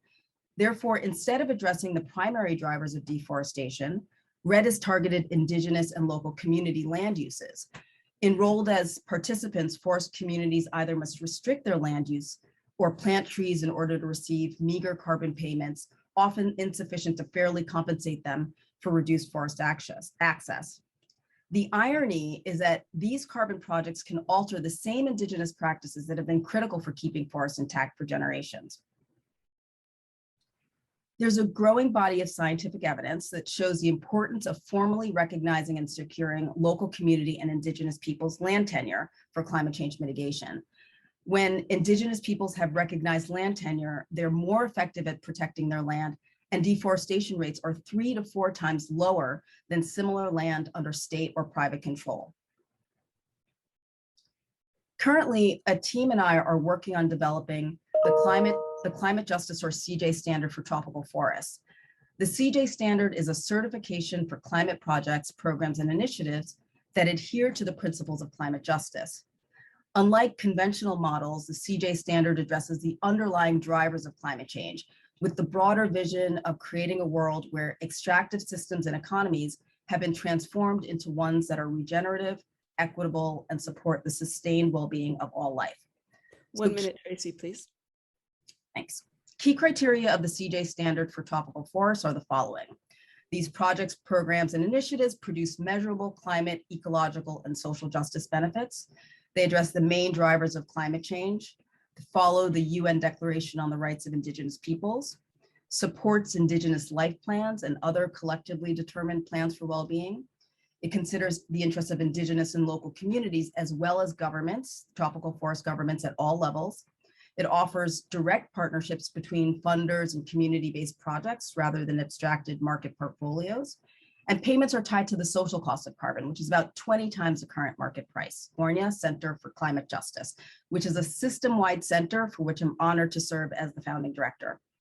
The mission of the center is to leverage and harness the power of the university to support, strengthen, and build an emergent climate justice ecosystem and social movement that solves the climate crisis through science, systems thinking, and social ecological justice. And we do this through innovative, broader impact research, transformative education, and public engagement.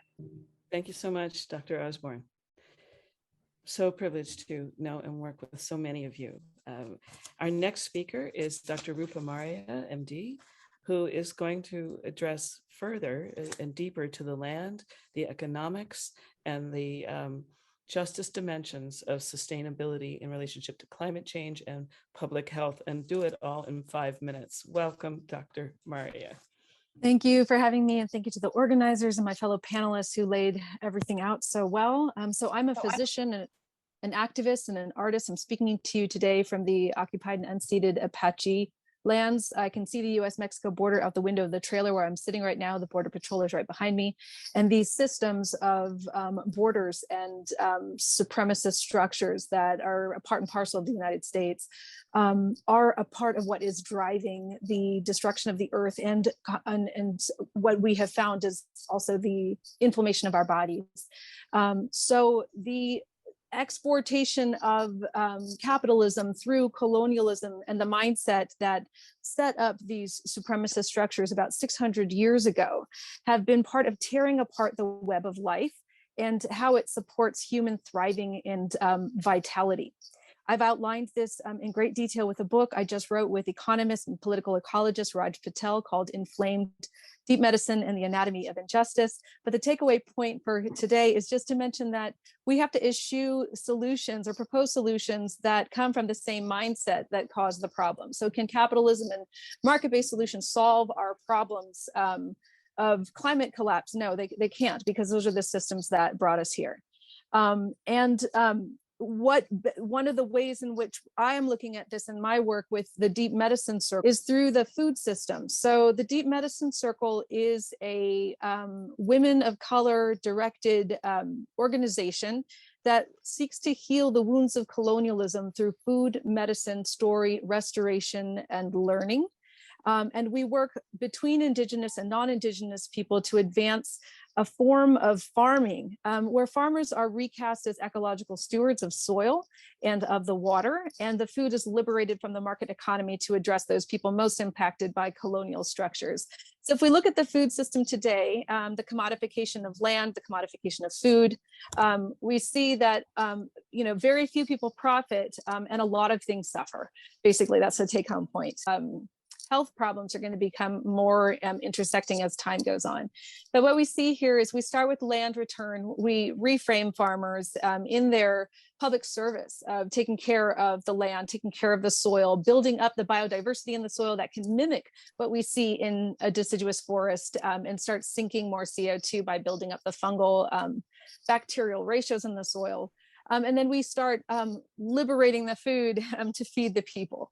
And so this is a model that we're advancing. Our organization is called the Deep Medicine Circle. We're working together with Ohlone community, California Native community. Sage La Pena, who's Naptapan Wintu and Pomo, is a California herbal medicine teacher. We're working together to decolonize food and medicine through this project. And I'd love to tell everybody more about it. Thank you. Thank you, Rupa, for both a very concise and information-filled presentation. We're going to move on to our final speaker, and then we'll take questions and have some conversation between the panelists, which is Alberto Saldamando, an international human rights attorney who's worked for at the UN Permanent Forum on Indigenous Issues and also lobbying at the climate COPs for many years. We've had a lot of time working together on the UN Declaration on the Rights of Indigenous Peoples, and we're very grateful for your participation here today. Please welcome Alberto Saldamando. Okay, thank you very much. I'm really not sure what I'm supposed to talk about, but I think we talked about the United Nations Framework Convention on Climate Change. It's supposed to contain emissions and promote adaptation, but we know that it has miserably failed. The question of rights, really, with regard to indigenous rights, is a kind of a Western construct. There are Western countries that do not consider indigenous rights human rights. But because they are collective rights, but the African Charter and obviously the United Nations Declaration on the Rights of Indigenous People do recognize collective rights. Collective rights are also defined in Article 1 in common to the ICCPR. The key aspect is all peoples may for their own ends freely dispose of their natural wealth and resources without prejudice, and in no case may a peoples be deprived of their means of subsistence. But when you take a look at climate change, all those rights are affected. Self-determination, means of subsistence, food sovereignty, food security, forced relocation, the loss of spiritual and material relationships to the land and territories, fire. I mean, well, there was a question as to why Australia was included in the fire in the deforestation because they were on fire for I don't know how long and lost like 1 billion species. The false solutions I think have also been covered well. The deforestation, degradation of forests, the REDS has in fact affected the sovereignty and self-determination, food security, and the spiritual relationship between indigenous peoples and lands, and their traditional knowledge. The Paris solution is Article 6, which is markets and carbon capture, bioenergy, the clean development mechanism, hydropower, nuclear energy are really all tied up with funding for carbon credits and offsets that they can use against their NDCs. I think what has also been very important with regard to our previous speakers, really, for me, I thought it was going to be groundbreaking, but it's not. It's just we need to develop a new paradigm. The concept of development is a colonialist construct. It's used to use resources of others until they're gone. And so they have this development concept also written into the Paris Agreement. But I think what we need and what has been shown by previous speakers is a new paradigm, sustainability. That is living in the world as part of the web of life in balance with all other forms of life. And I just want to emphasize that because I think that's the indigenous perspective on really living with the world, maintaining the relationship to the earth, both materially and spiritually. And I think that really is the takeaway for me, at least, when we defend the sacred, when we protest and we defend our sacred water, when we stop pipelines, we're also contributing to human rights and to the struggle against climate change. But that's not really what it's looked at. We call it defending the sacred, but it is defending life. It is defending under the new paradigm, our relationship to the earth and our place in it as part of the system of life that our Mother Earth creates, really. Well, I think first of all, primarily the Paris Agreement recognized the value of traditional knowledge and created a local communities and indigenous peoples traditional knowledge platform. It's being implemented now. It is not implemented, but it is being implemented by a facilitated working group. In the setting up of this platform, the state parties agreed to observe and respect human rights, and particularly the rights as enumerated by the Declaration on the Rights of Indigenous Peoples.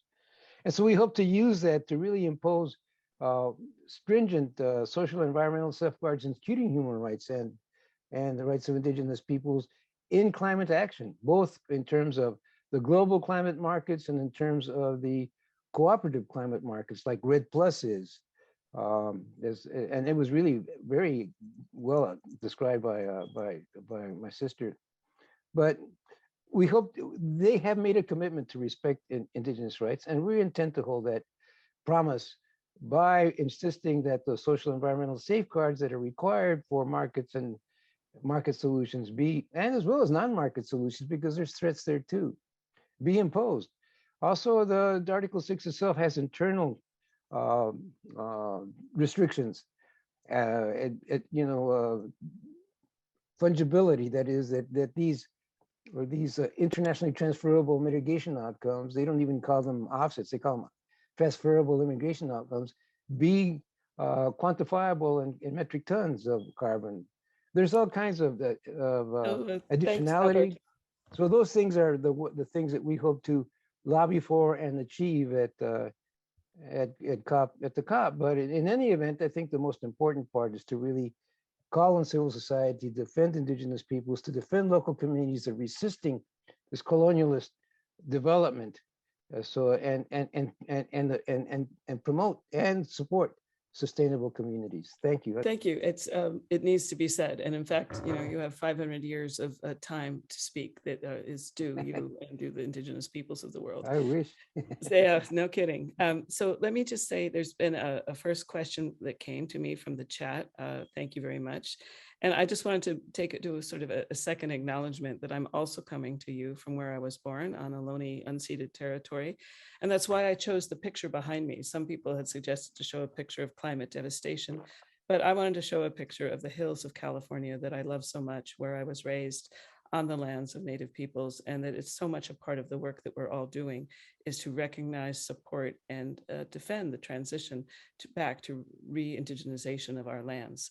Now, having said that, forests were obviously a key part of this discussion. And one question came that has been compiled from a few of them, which is how much can sustainable forests and regenerative agriculture contribute to emissions reduction? Is this actually going to be addressed at COP26?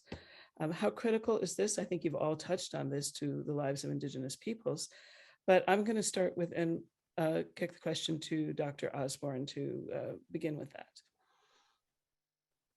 I mean, that's a really important question. And, you know, when I first started working on climate change mitigation in tropical forests, the deforestation and forest degradation represented closer to 20 to 25% of greenhouse gas emissions. Now it's closer to 11%. And that's not because our rates of deforestation have gone down. It's actually because our fossil fuel combustion and the emissions associated with fossil fuel burning has actually gone up. And so it's a critically important area. I think Dr. Bashaw sort of laid out some of the numbers.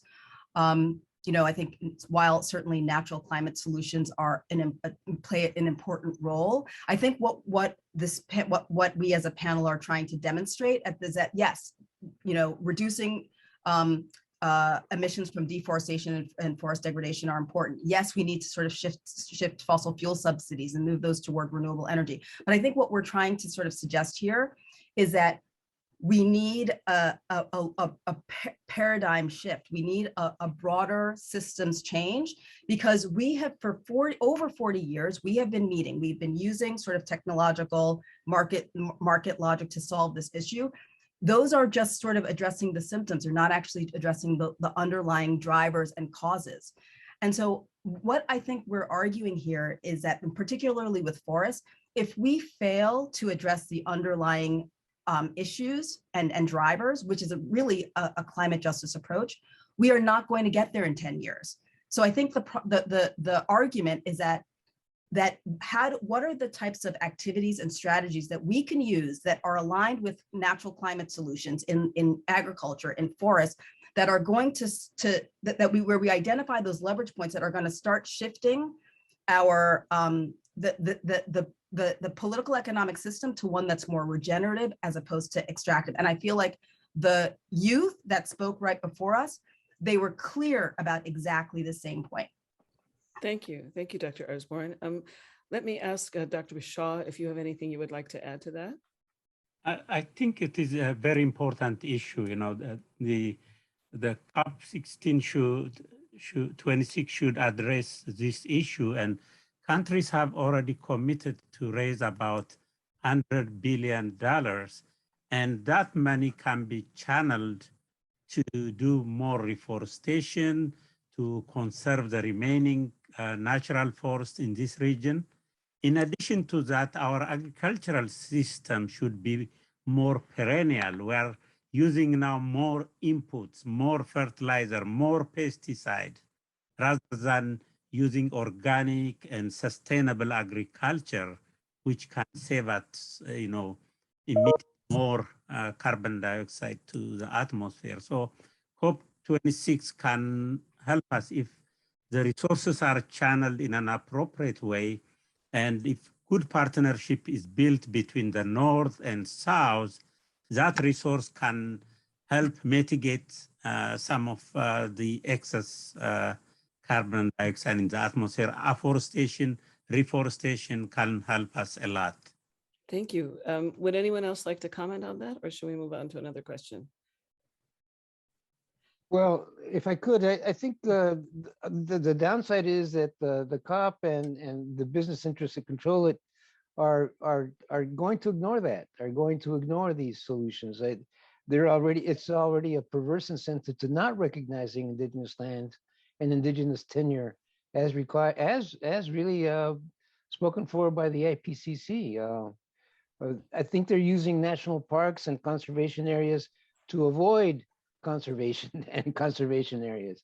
If the IPCC has stated already that secure land tenure is extremely important to the preservation of forests.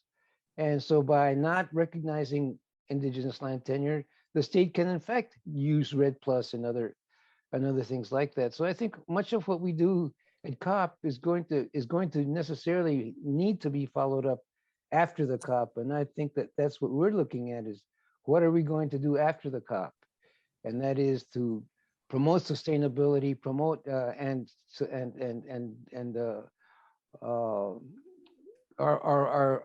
frontline communities. I think that the COP, the Paris Agreement itself poses a great many problems to the real solutions, including really a use of the word nature-based solutions. I mean, they're already, we know what nature-based solutions should mean, and that was very aptly described by some of our previous speakers. But they're using nature-based solutions to talk about biofuels, to talk about all kinds of GMOs. Yeah, GMOs. That's because it's based on nature. So I think that the COP itself and the Paris Agreement really do pose a great many problems for us that we hope we can at least ameliorate during the COP. Well, with that in mind, I'd like to also go back to Dr. Maria, because we know that in particular, land-based peoples, indigenous peoples, women, girls are the most impacted by climate change, and yet their voices are not heard as much. That's and right. that so many solutions are at the local level. I'd love to hear more from you, Dr. Maria, about not just on forests and agriculture, but what you're seeing in terms of local resistance. Of course, we can look at Line 3. Why is there so much attention to Standing Rock, but not to the Line 3 resistance? There's a lot that people in this country can do, and we'd appreciate your input on that.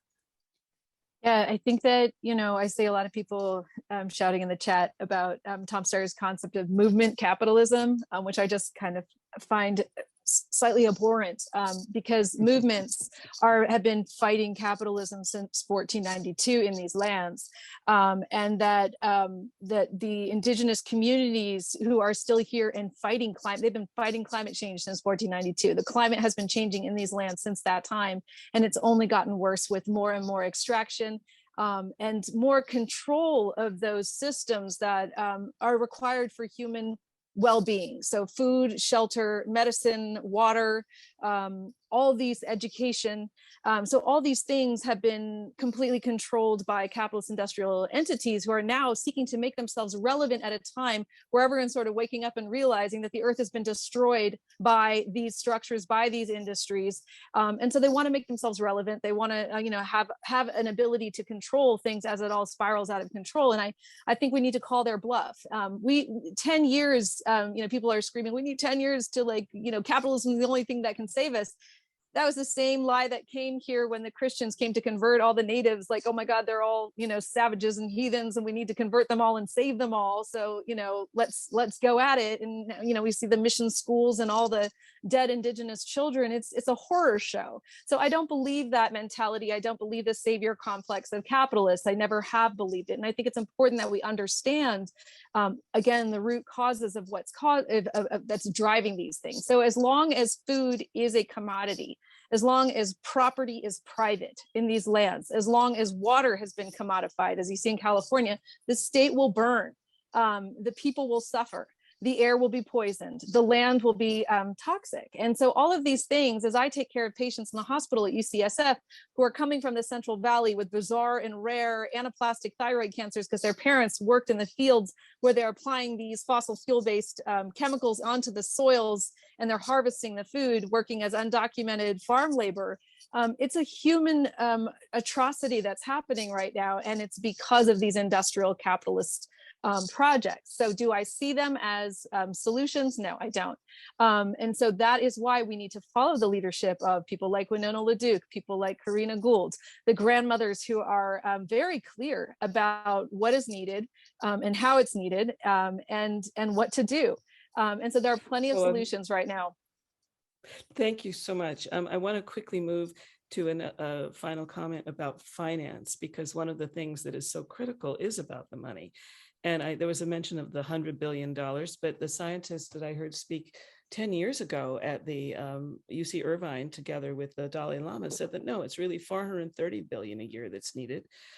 Two questions, and one just to comment. My first encounter with global warming was in 1981 at the UN Conference on New and Renewable Sources of Energy in Nairobi, Kenya, which was the first time I heard the word tar sands. The industry was planning 40 years ahead. We need to plan 40 years ahead with financing.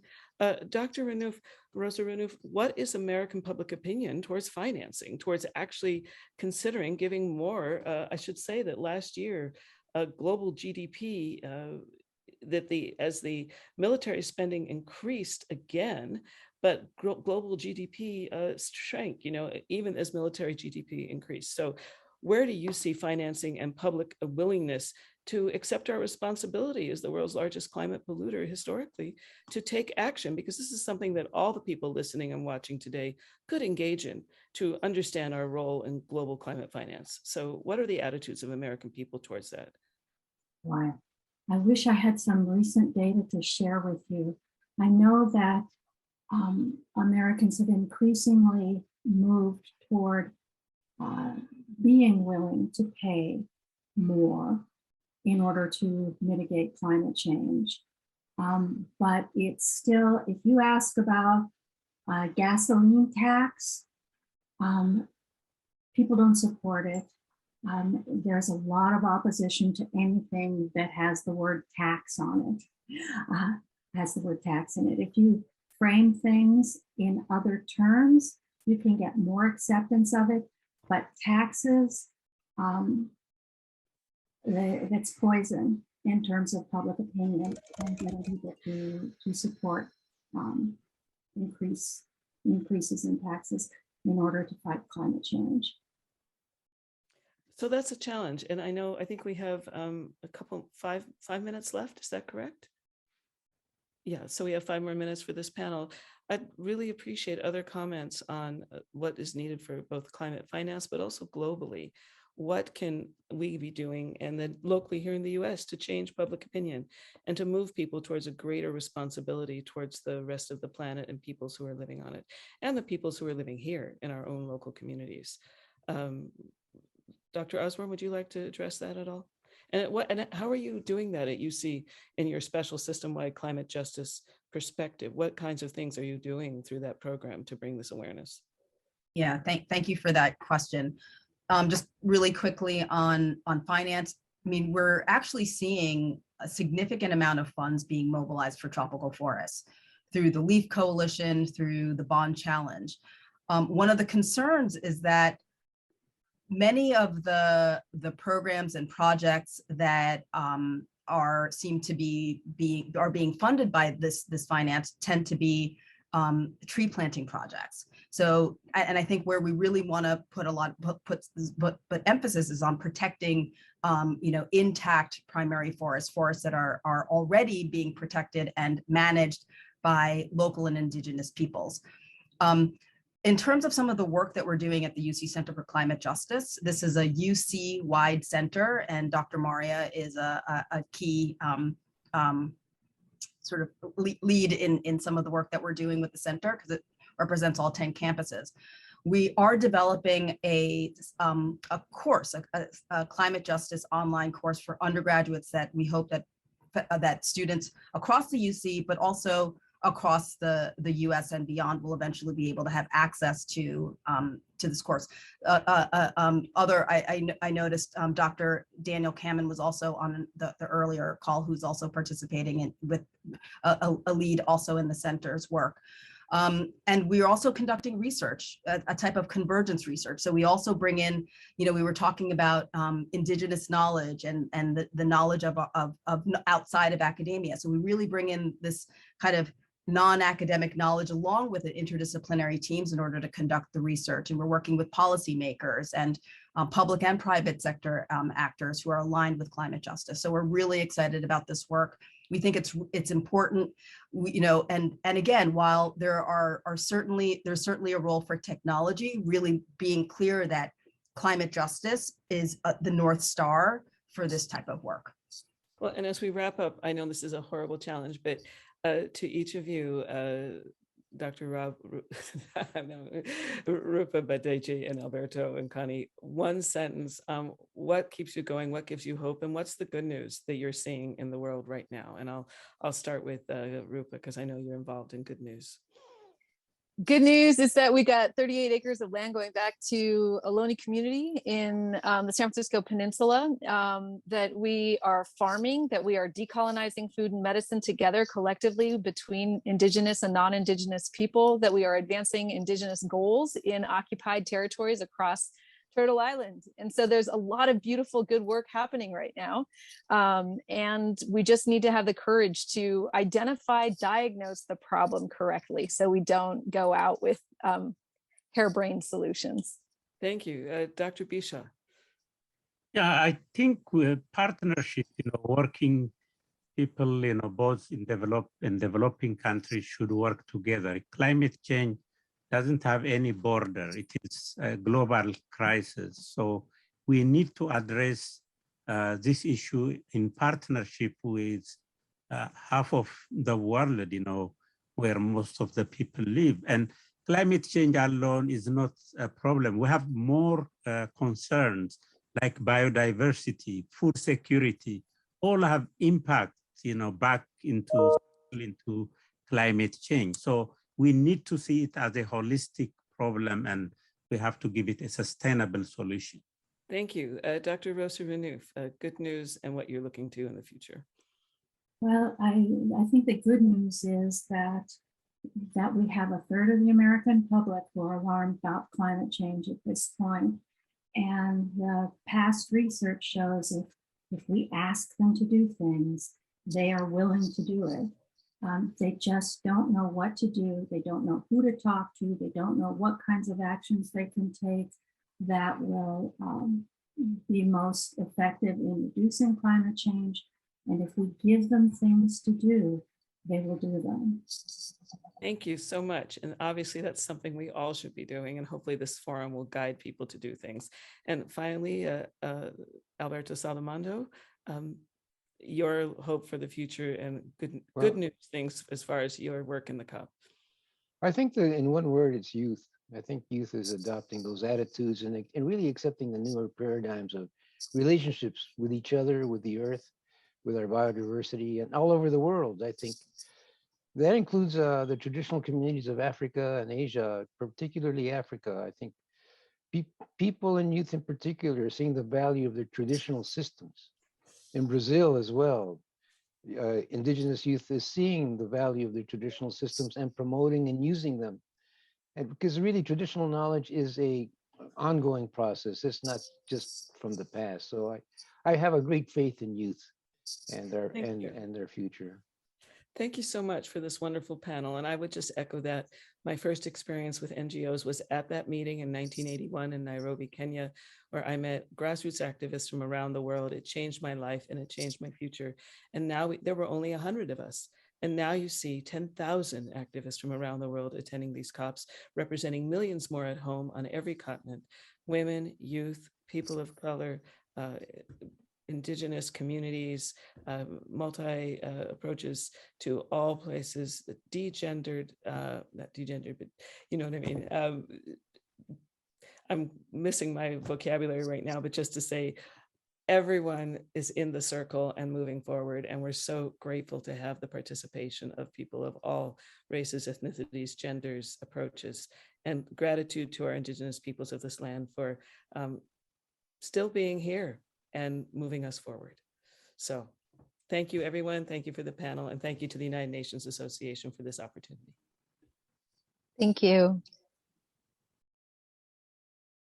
I definitely think that supply and demand is still, it's a strong force. And so I think it's definitely important for everybody who's concerned about this issue to take, steps in their own life to mitigate their impact. It's definitely a privilege and to have these resources to live a more sustainable life. For example, I live in Southern California, and in my city of Montebello, there's a composting farm, and I've been composting for about a year now, and it's definitely been an experience that I'm very grateful for. It is so important that we work with reality instead of try to overcome it.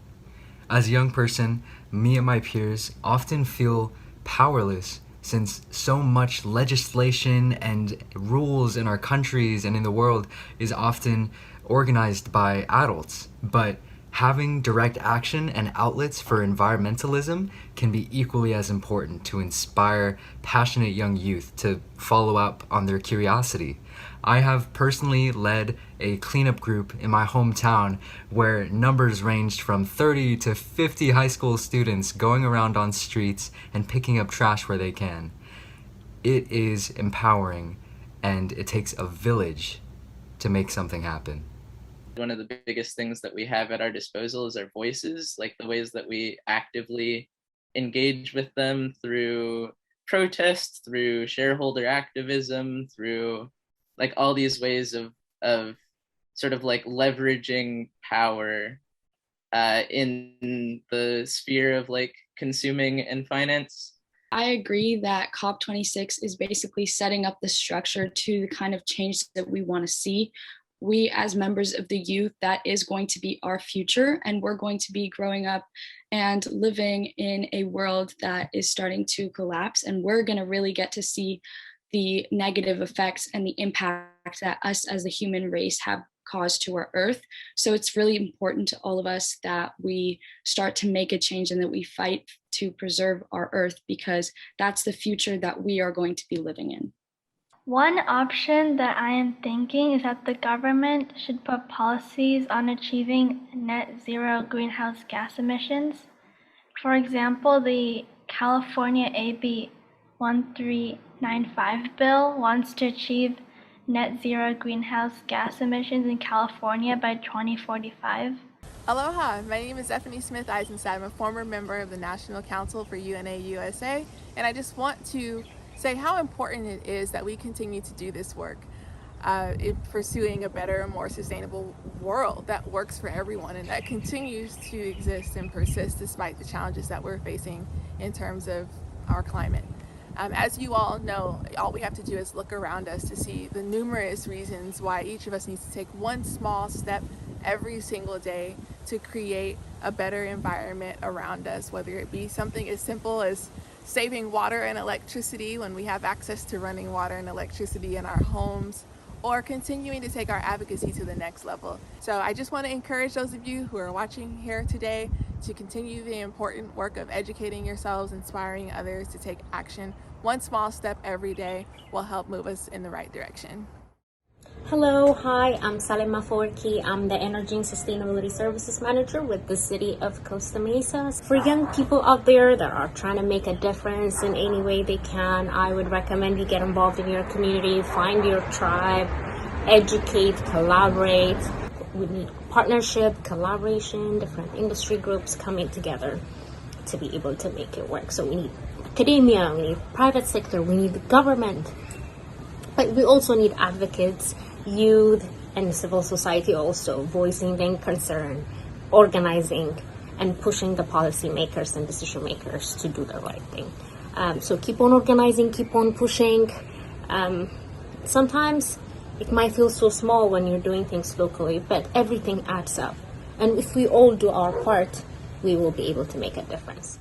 Good afternoon, good evening, and welcome to this final and key panel at this timely climate forum organized by the United Nations Associations of California, Oregon, Washington, and Hawaii.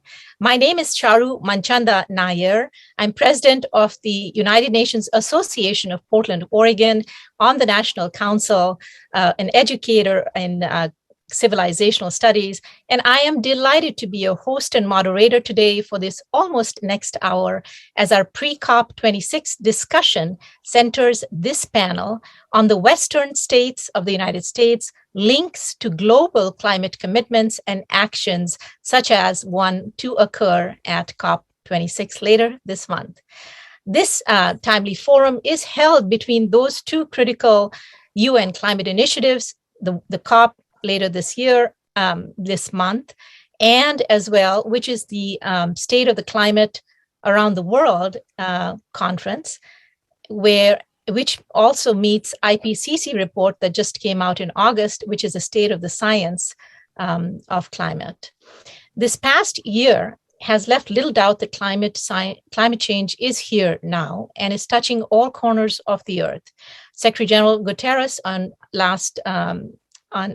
September 19th and Peace Day and at the beginning of the United Nations General Assembly appealed to world leaders to act, warning that humanity was on track for climate catastrophe with a cascade of crises.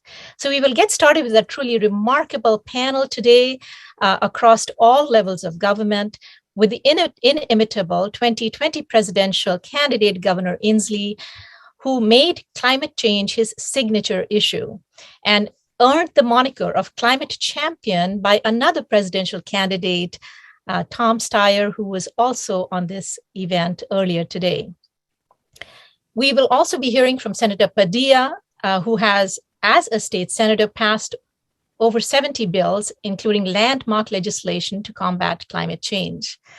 Then we are excited to have with us California State Senator Nancy Skinner, who is a legislative leader on climate change, on energy, social justice, and is a co-author of the 100% renewable energy by 2045, as well as the SB 27 carbon removal bill that was signed into law just last week.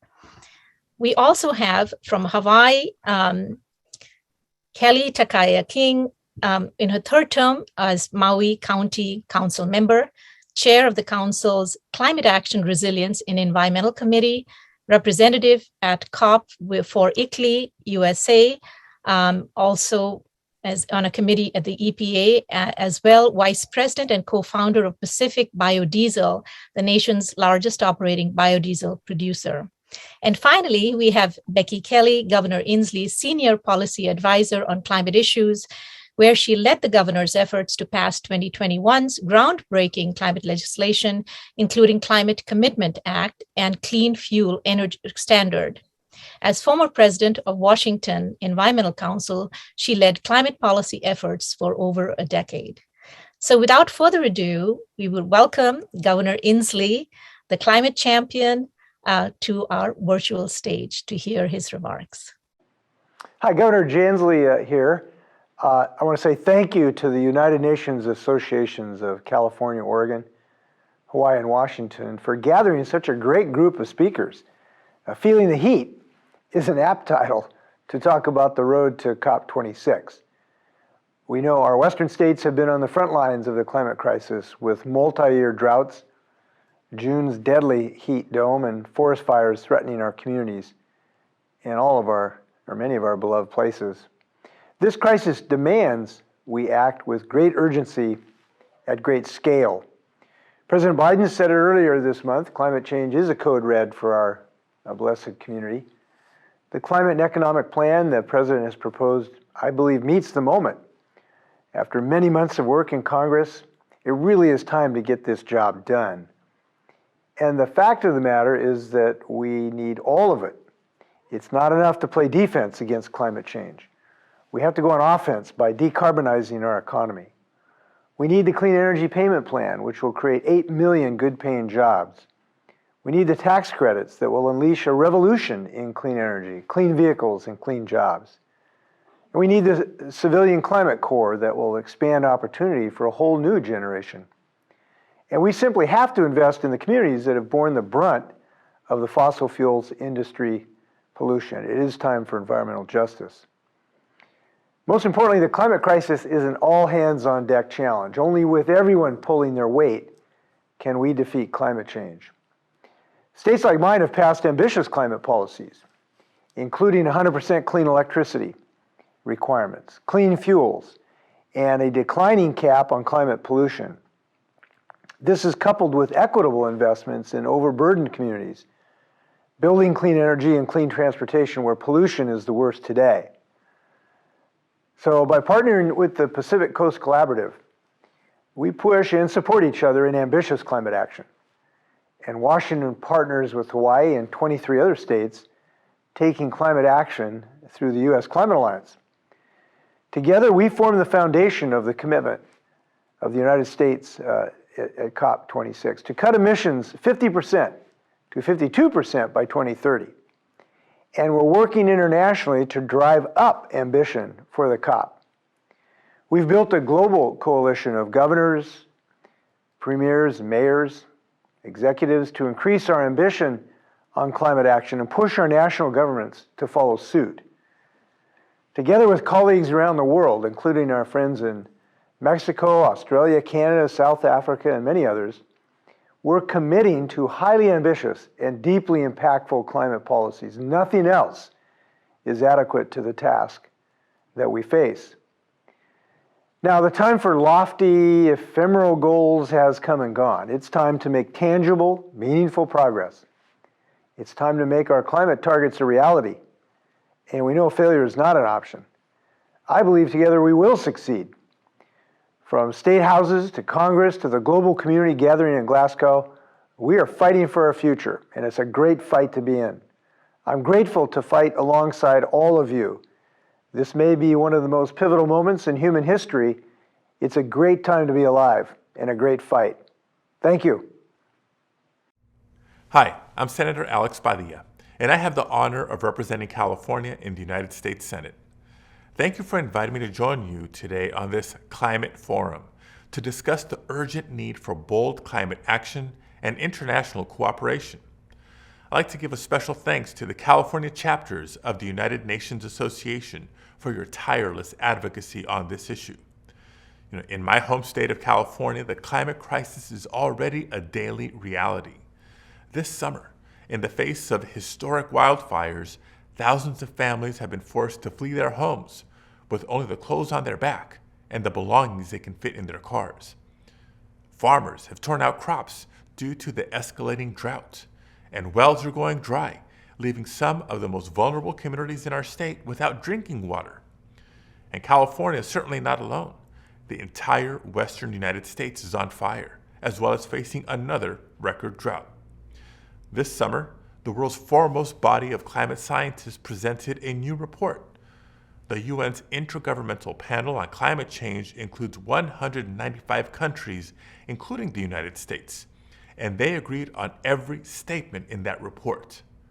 The verdict could not be clearer. Climate change is happening, and we must act now. As the report says, in more than 1,000 centuries, the Earth has never seen a decade as hot as the last 10 years. Scientists can now show that particular disasters are fueled by climate change. The heat wave that is fueling fires, destroying crops, and sending areas across California into drought. Devastating floods from Texas to Central Europe. These tragedies are the product of climate change driven by humans. Our fossil fuel emissions have pushed planet Earth to a crisis point. If we continue to stall, the pace of record-breaking catastrophe will only increase. The good news is we know what needs to happen in the United States and around the world. If we race to zero out our carbon emissions, we can slow the pace of climate change and even bring down temperatures by the middle of the century. But our path to avert a catastrophic cycle is narrowing every day.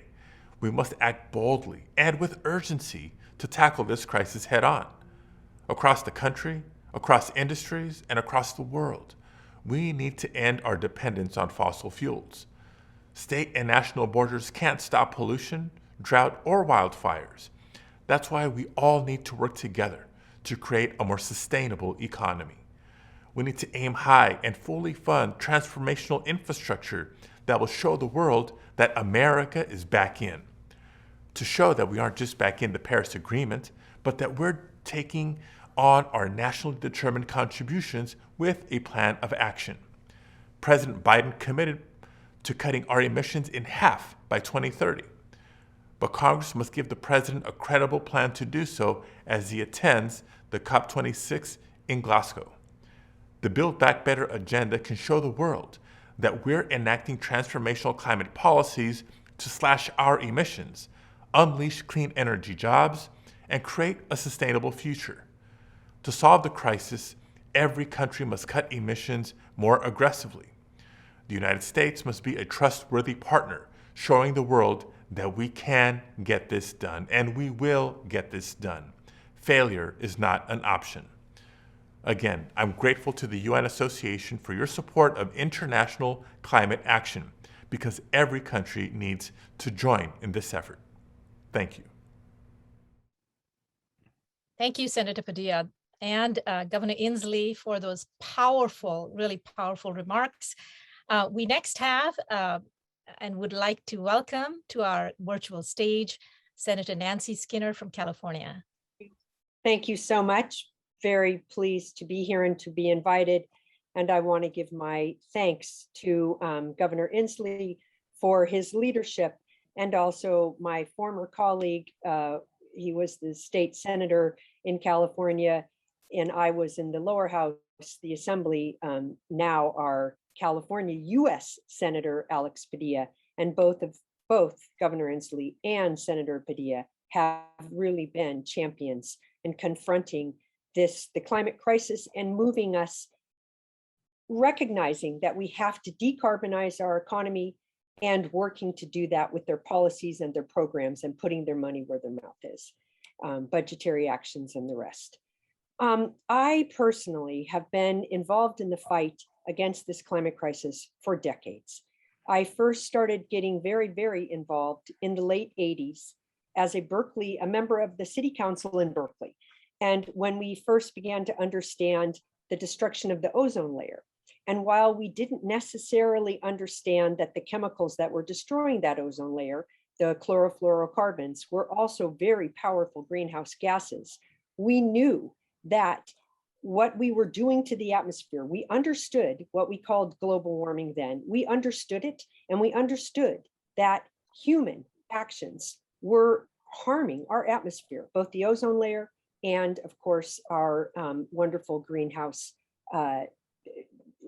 effect that we need, but not enhanced as it is now. And so I took the lead in the Berkeley City Council to ban styrofoam because of its manufacturing process using CFCs. And my ordinance was the first city in the nation to ban styrofoam, which led to McDonald's eliminating styrofoam. We then went further and began to look at all of the ozone depleting compounds and addressing those. But as I got more involved in that, I understood other threats to our atmosphere. And so friends of mine and I started an organization called ICLEI, Local Governments for Sustainability. And our principal project was Cities for Climate Protection. And we started that back in 1990. And since that time, we have thousands of cities across the world that have adopted targets for reducing the gases that are the emissions that are causing our climate crisis, and have developed climate action plans. And those cities acted well before states acted, well before national governments acted. They were some of the first to act. And yet we felt alone. We felt in the wilderness. And we felt when we talked about the reality, and we didn't call it the climate crisis then, because while scientists were showing us that it was real and it was happening, people were still not taking it seriously. But I will tell you, throughout that work, and we ran that project all through the 90s, all through the 2000, it's still going today. I didn't believe, or I did not appreciate or understand how much I would personally feel and how much all of us would feel these direct impacts of the climate crisis in our lifetime. And we are feeling them now. Just as Senator Padilla mentioned, we have California, the entire West is in a historic drought. And we have wildfires. We are already at the place at this point in California, which is technically early in wildfire season, to already have surpassed last year. And last year was our worst wildfire year ever. And now we are already past that. And we already see the impacts of other extreme weather events across the globe.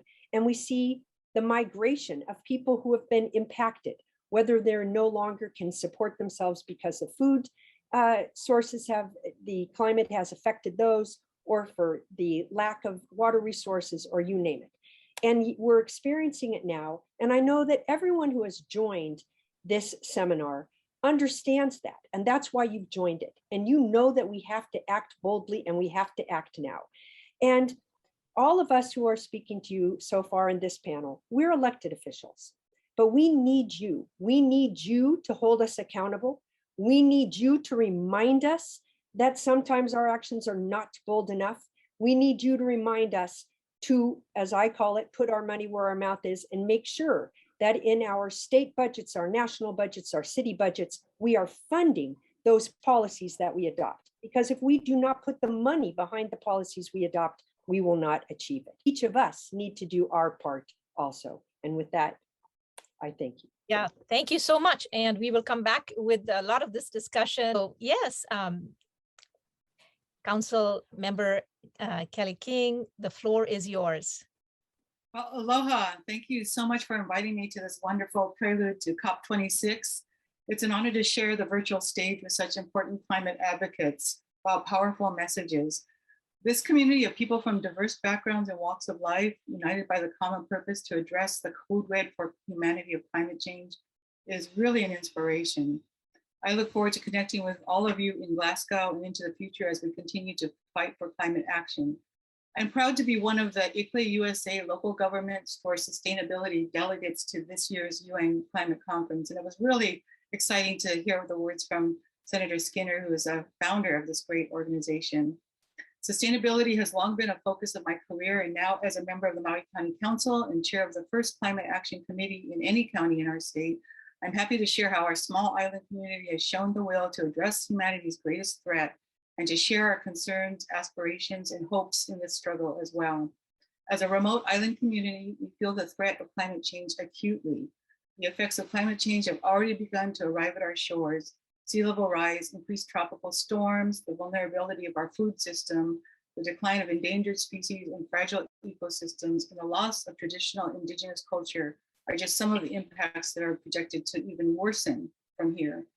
Over time, without serious action, these impacts will be permanent, irreparable, and irreversible. While Maui is known as a travel destination, this is the truth. We are on the forefront of climate change, and tourism contributes greatly to our greenhouse gas emission calculations. We can all learn from Hawaii's indigenous tradition of aloha aina and malama aina, stretching back centuries, which guide us in the islands today. Aloha aina is a love of the land, and malama aina means to care for and nurture the land. These concepts are rooted in a worldview which sees the land as an ancestor and relative, with the belief that if we care for and love the earth, it will nurture us. Hawaiian land management sustainably fed more than 1 million people with systems that worked with nature or were based in careful observation of natural systems and human impact. Today, we draw on this wisdom to address the unsustainable development that has been the hallmark of history following colonization. The Hawaiian word kuleana is often taken to mean simply responsibility, but it also means privilege. This reflects an important component of a sustainable worldview. If we are to enjoy the privileges of such a beautiful place, we also have a responsibility to care for it. This has guided my work in the private sector as co-founder of Pacific Biodiesel. And just a little correction, Charo, we are the longest, not the largest biodiesel producer in the US. It started as a recycling project, but has evolved into a national model for community-based renewable fuel production. And this is an example of the possibilities of a circular economy. It continues to guide my work today as a council member, and I'm honored to support today's innovators in the private sector, allocate money for climate action, hold polluters accountable, and move policy and resolutions forward that advance effective solutions to climate change. Just this week, you may have heard Kilauea volcano on the island of Hawaii became active again. I'm reminded of the Hawaiian word kipuka. A kipuka is an area of land which gets surrounded by lava flows but remains untouched. They appear as tiny islands or oases in an otherwise barren environment of volcanic rock. Kipuka are a critical refuge for native plants and wildlife, and from them, life springs back. While Maui is just one small island in the Pacific, I'm inspired by this concept that all of us in our individual communities and lives can take action. And in that leadership and action, we can serve as kipuka, as refugees of climate action and resilience from which further progress grows. Mahalo for the opportunity to be on this esteemed panel. Back to you, Charo. Thank you so much to each and every one of you. I think if we could all join each other here, the four of us on stage, we would love to have a really quick conversation. I think I would just get to the heart of it. You know, just like the time is passing here today, it is extremely critical to do extremely ambitious action. The time for that is now. So let's go down to the jugular, and let's talk about these three questions in just straightforward terms, in a whole of society, whole of government, as both President Biden and Secretary General Guterres said, we are at the edge of an abyss, and they are out there to sound the alarm. And a lot of the world is sleeping, including right here in our neck of the woods in the West and in the United States in general. So how can the Western leaders more rapidly combat change, and less of the talk, but more of massive mobilization, mitigation, adaptation, and information, good information? Thank you. A very concrete thing that could give us some time is to deal with the short-lived climate pollutants that are very powerful. So in other words, methane and the HCFCs and black carbon, because they have such strong global warming potential when they're released, and they last only 20 years, but if we can cut them back, and they are easier to cut back right now as we move the entire economy off fossil fuels. That is a bigger challenge, obviously, because it's economy-wide, whereas the black carbon and the methane and the HCFCs are narrower. And so if we focused on those very quickly, we could buy ourselves a little time. Awesome. I love that. And I think your Carbon Removal Act, the SB 27, you're on the right track, Senator. Yes. I'm totally behind you on that. Kelly, your thoughts? Oh, my thoughts are, I think it's really important to set goals. I think it's important for us to work vertically throughout the government, the local, the state, the federal government. But I'm a big believer in setting goals. And I'll give you an example. Our state was the first one to set a goal of 100% renewables by 2045. And the pushback we had against that was huge. It was so many people saying, we don't have a pathway there, we can't set that goal. But guess what? Once we set that goal, we put it in state statute, we developed the pathway. So you can't develop a pathway if you don't know where you're going. And I think that's the most important thing, is to set those benchmarks and those goals, and the solutions will come. And we forced our utility to have to start coming up with these benchmarks and meeting them, and they did. But if we had listened to the people that said, before you set a goal, you need a pathway there, we'll never get to where we need to go. So I think that's the most important thing, and having governments work together across the different sectors of government is really important. Great, thank you. Yeah, locking arms on this very, very big cause. It will take every single one of us. Thank you. Becky? And just to add, it's such a pleasure to be here with Senator Skinner and Councilmember Takai King. And I was reflecting that how terrific that these three states all have 100% clean electricity by 2045 standard. And I really agree with the comments of Councilmember King that having a roadmap, and it can be very difficult to adopt that goal, but we also have statutory limits on climate pollution in Washington state that were enacted in 2008 and then updated to better match science a couple of years ago. And now we're able to build bar charts and say, here's how much we have to reduce. How much does this law deliver? How much does this investment deliver? And it does focus the conversation, to Senator Skinner's point, and hold elected officials accountable. Is our package of policies, investments actually getting us there? And I think that sort of reduces the hand waving and focuses the attention of decision makers in a really helpful way. Thank you, Becky. And your offices with Governor Inslee's, I think we were really intentional in asking for this panel, and we're just so delighted because every single person, those including Governor Inslee and Senator Padilla who have spoken, are true ambassadors and deeply believe in this cause, and well before they were engaged in this effort in the manner that they are now. So that leads us to the next, COP26, and a lot of, and folks, if we hope these videos have a life of their own after this, but please watch the earlier one, which will explain the COP more in detail. But it is a global climate change conference where each of the 193 plus countries are bringing their NDCs, which is basically their climate plans, their climate action plans, their climate ambition plans, and they are they are slowly going to be held to it. And that is the accountability, transparency piece in every change initiative is very key. So let's discuss that a little bit. How can we make sure that the COP and its forward action doesn't stop on November 12th when it ends? How can we make it more relevant and impactful, especially to the Western states? What are tangible, meaningful things that each of you in your wonderful spaces can articulate for everybody here, and how can this group be involved? Thank you. Well, I think a huge frustration of all of us who've been following the different COPs for years now.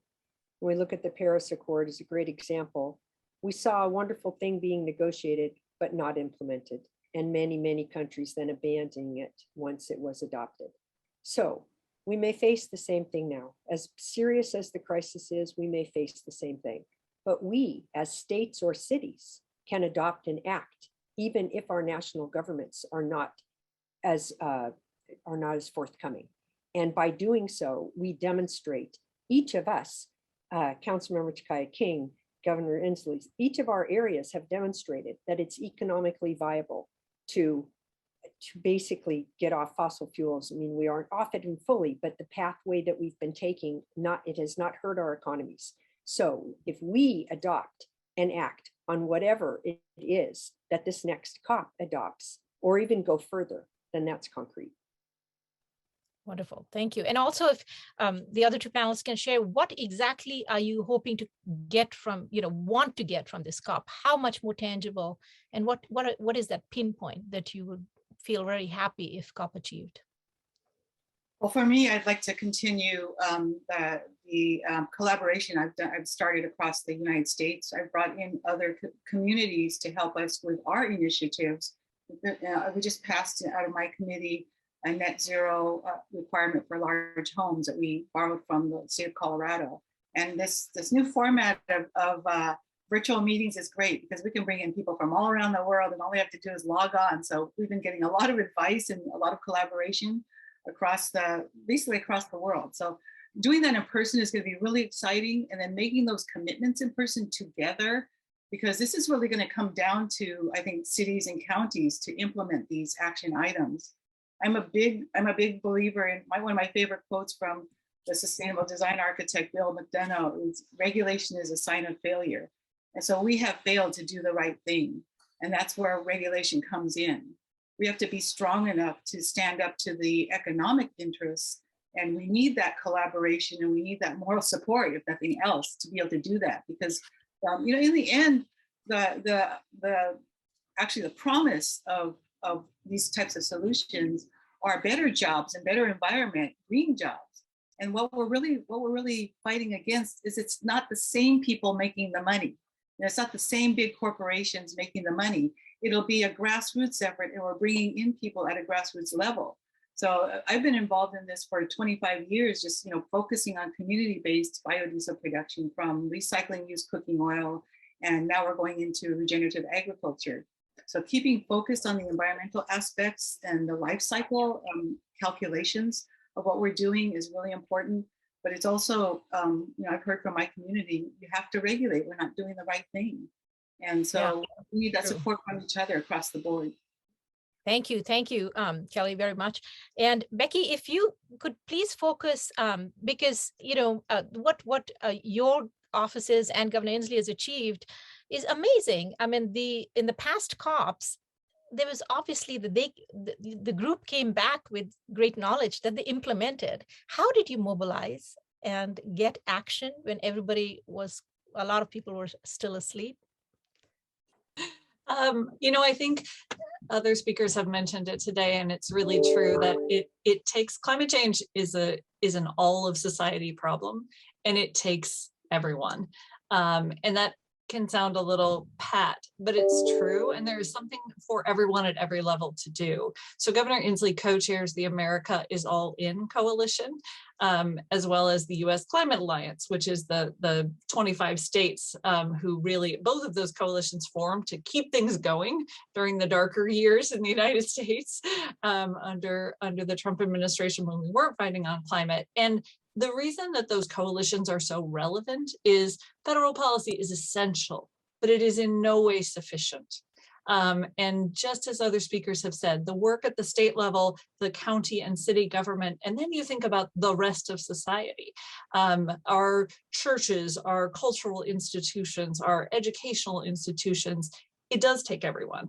And I think the way that the COP becomes real is that everyone goes home and works in the space that they have agency in. And all of us have agency in different spaces. And whether that's your, city council or your neighborhood group or your college, or there's a million ways to have impact. And so it's, again, it can sound kind of pat, but at the end of the day, everyone has to be working on this problem. And I think the other thing is we have to approach it holistically. It should not be in a box. It's about how we live. It's about how we treat each other, how we power our society, what we eat. And so there really is something for everyone to do together. Yeah, that's so powerful. I just truly, want to applaud everything what each of you have said. And this is kind of engaging humanity at its center. The climate change that is happening, it's around the world. If we haven't opened our eyes and see what exactly is happening in other places, that leads us to the third question. How can the states and regions, with their policies, their actions, the collaboration model, how can these three states, which are, or four states that are at the table here, model for not just the United States, but for all the globe that is looking to us for leadership and has done for a long time, while we have been responsible for a lot of the emissions as well. So we hold serious responsibility at this time. How can we engage ethically with the human at the center, with the heart at the core, and with solidarity across the globe? Please share that.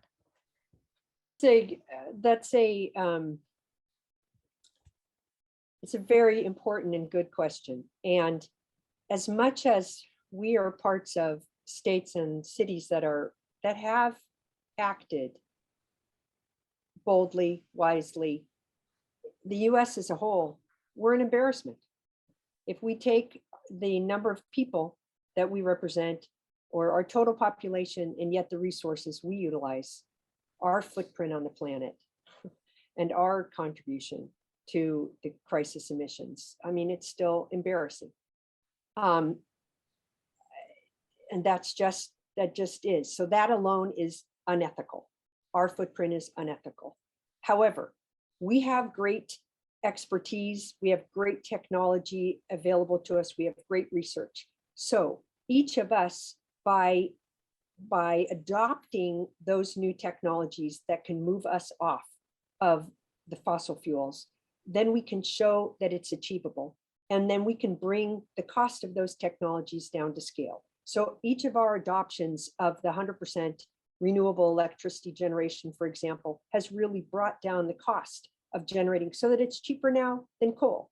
And for example, I carried a bill back, I think it was 2011, it was that long ago, where I got the state to mandate that our utilities bought energy storage. So because we could think in it as time went on, we could anticipate that as we grew in our renewable generation, we needed to be able to store that electricity in order to use it 24/7, because our renewable sources didn't always generate 24/7.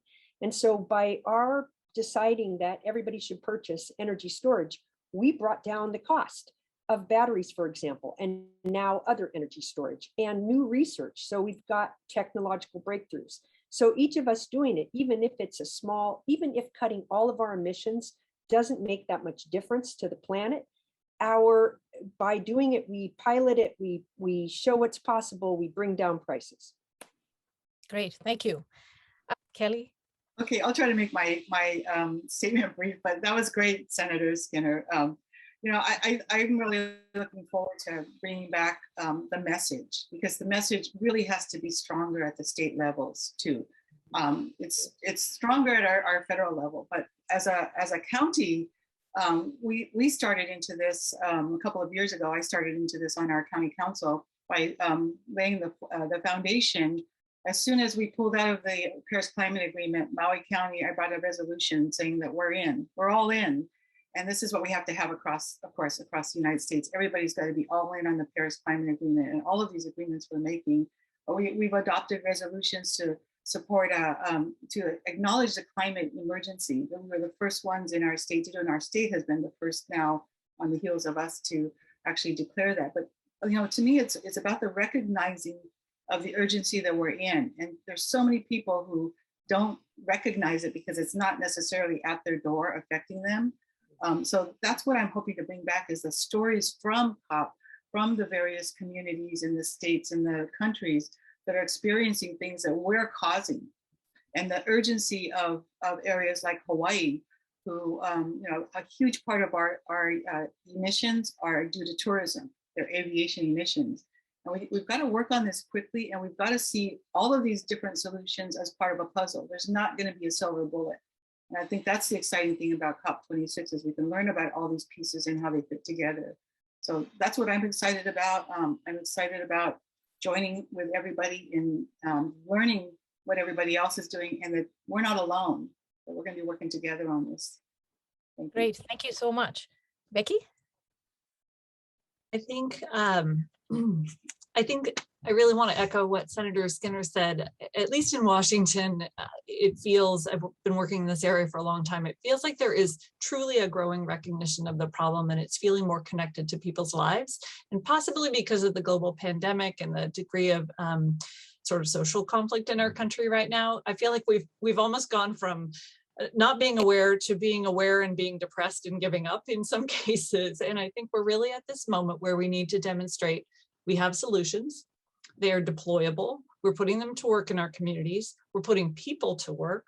We're actually deploying solutions in ways that reduce inequality, so that folks who have borne the burden for too long have a chance at being part of this future. So we're spending a lot of time now saying we've got strong targets on the books. We've got an increasingly comprehensive set of policy solutions, investments, and now we need to make it real and show folks you are going to get, your life will be better. Your kid's life will be better. You'll have access to an electric vehicle. You'll have an electric bus to ride. You'll have affordable housing near transit. You'll have maybe a job in a new factory that's making some of these products. You'll have a job making a building more efficient. All these things that are very real and give people pride and hope. I think that's really the moment we're at.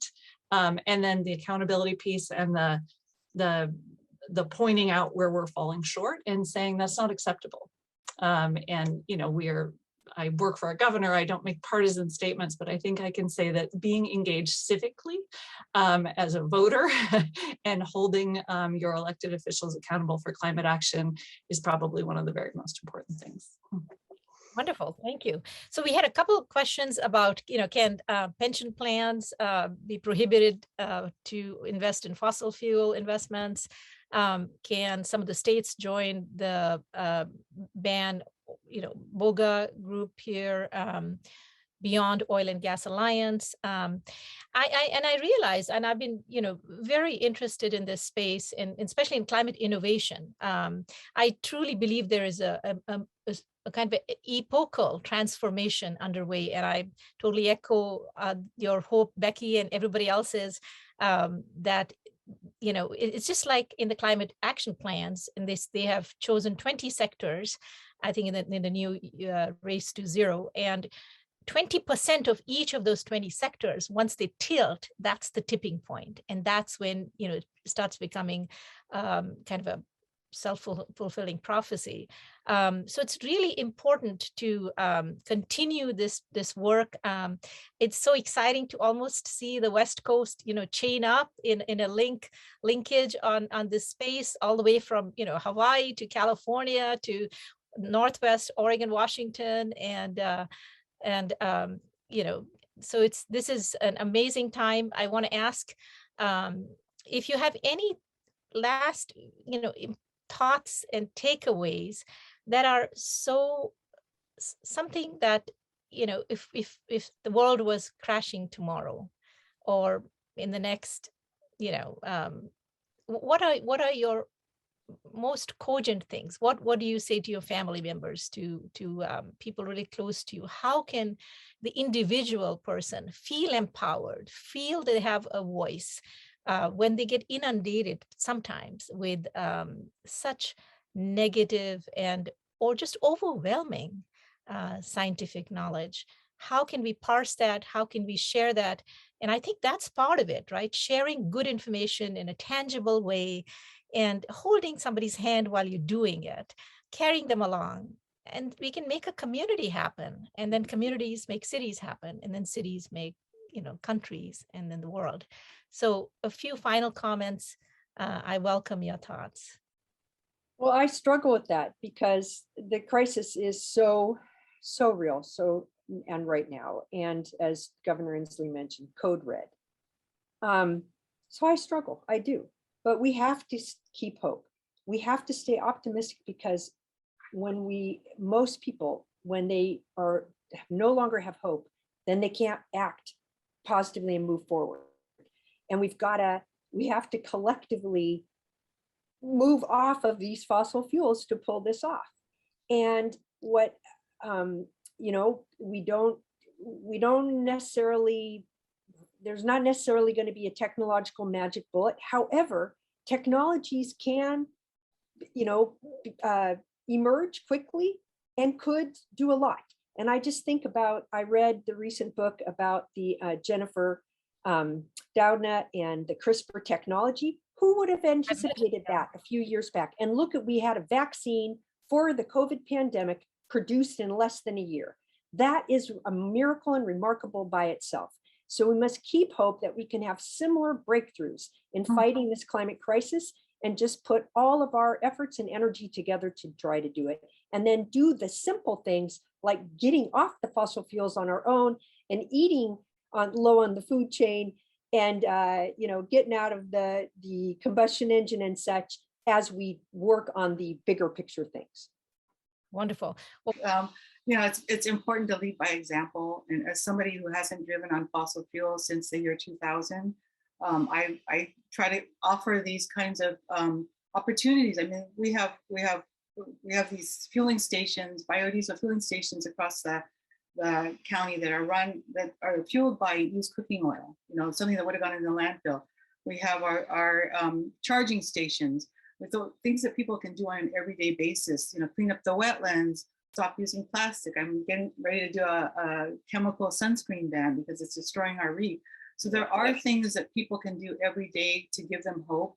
But one of the key things that I'm doing right now is creating a youth council here and bringing the youth up, because if you're talking about people that get depressed, I mean, the young people are getting depressed.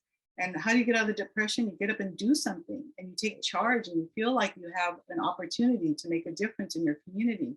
So I think all these things are coming together and nurturing our communities, trying to get past my one thought I want to leave you with is that we need to focus on everyone making a living instead of a few people making a killing.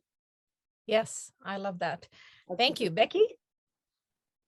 Just echoing so much of what I've heard. I think when it gets really hard, it is good to center on your love of people, of place, and to remember that you're not alone. We're not alone. There are, the people on this phone call, and there are thousands, hundreds of thousands more around the world. And there are other folks out there who love this planet, who love their fellow humans, and who are committed to working together. And to some extent, the world's going to be what it is, right? And when you get up in the morning, you can choose how to spend your time. and it is hopeful and inspiring when you choose it to spend it in this work. And then I'll share one last phrase from my friends in Hawaii at the state government there who talk about climate repair. We have amazing natural systems and trees and wetlands, and they are ready to go to work for us, and we can repair the climate and our natural systems. And then my way. Thank you. Yes. So I just want to say my, sincerest and deepest thanks. It's been just such a pleasure to, work these past quite a few months with reaching each of your offices, having those conversations. It has just been a true delight to find fellow champions in this cause and increase our learned community and actionable community. There were so many other things I would have loved to have an opportunity to discuss, to point out, that this is something that, is so vital in the next 9 years till 2030. This is the last chance that the world has to get its act together. And I just want to say that I'll end with this. In the civilizational studies that I were deeply researched in a search for understanding humanity and some of its conditions 20 years ago, it was clear as day at the end of my research that those civilizations that survived clearly prioritized and centered climate and environment. And the ones that did not, and the many ancient civilizations that did not survive, and they were at the height of their civilization at that time. So this is a absolutely existential, critical, central issue in each of our daily lives and moments. I will just end with this word kako, which Kelly and I talked about earlier, and it is aloha kako, which, aloha means that all of us are part of this encompassing energy of the world. And kako means that the love that comes from this energy encompasses everything and all of us, So if we take care of that stewardship, the science of stewardship, we can all come out of this together. Thank you so much. Namaste and aloha. Mahalo. Thank you.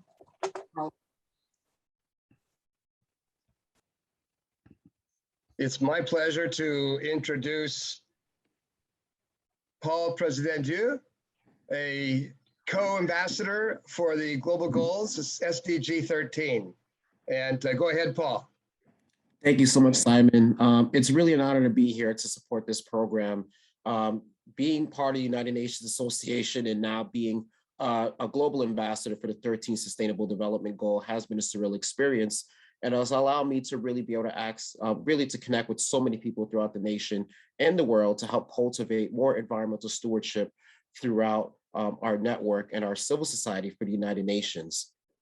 In 2019, I was honored to be selected to represent the United Nations Association at the United Nations inaugural Youth Climate Summit, where I was able to not only connect with other climate champions throughout the world, but also realize the sense of urgency that's needed for us to really build the bench of our team of activists to really address our climate emergency. And it really begins on a local level, making sure that we're able to encourage some of our local legislators to empower their young people to be part of the solution and not just be seen as activists, people that could be given a seat at the table to be able to sit in meetings of environmental commissions and help put together a local flood mitigation strategy, or to be made aware of the importance of a tree ordinance and recruiting people as early as possible, even if it means going to a high school and recruiting a student in an advanced placement course for environmental science to take the leap to take the leap of going from what it means to be a student leader to a community leader. We at the United Nations Association have so many resources available for students to be able to achieve their definition of what it means to be a climate champion. Whether if it's through our programming that starts from at age 12, where you get free membership until you're 25, and you can connect not only to the United Nations Association, but also to the World Federation of United Nations Associations.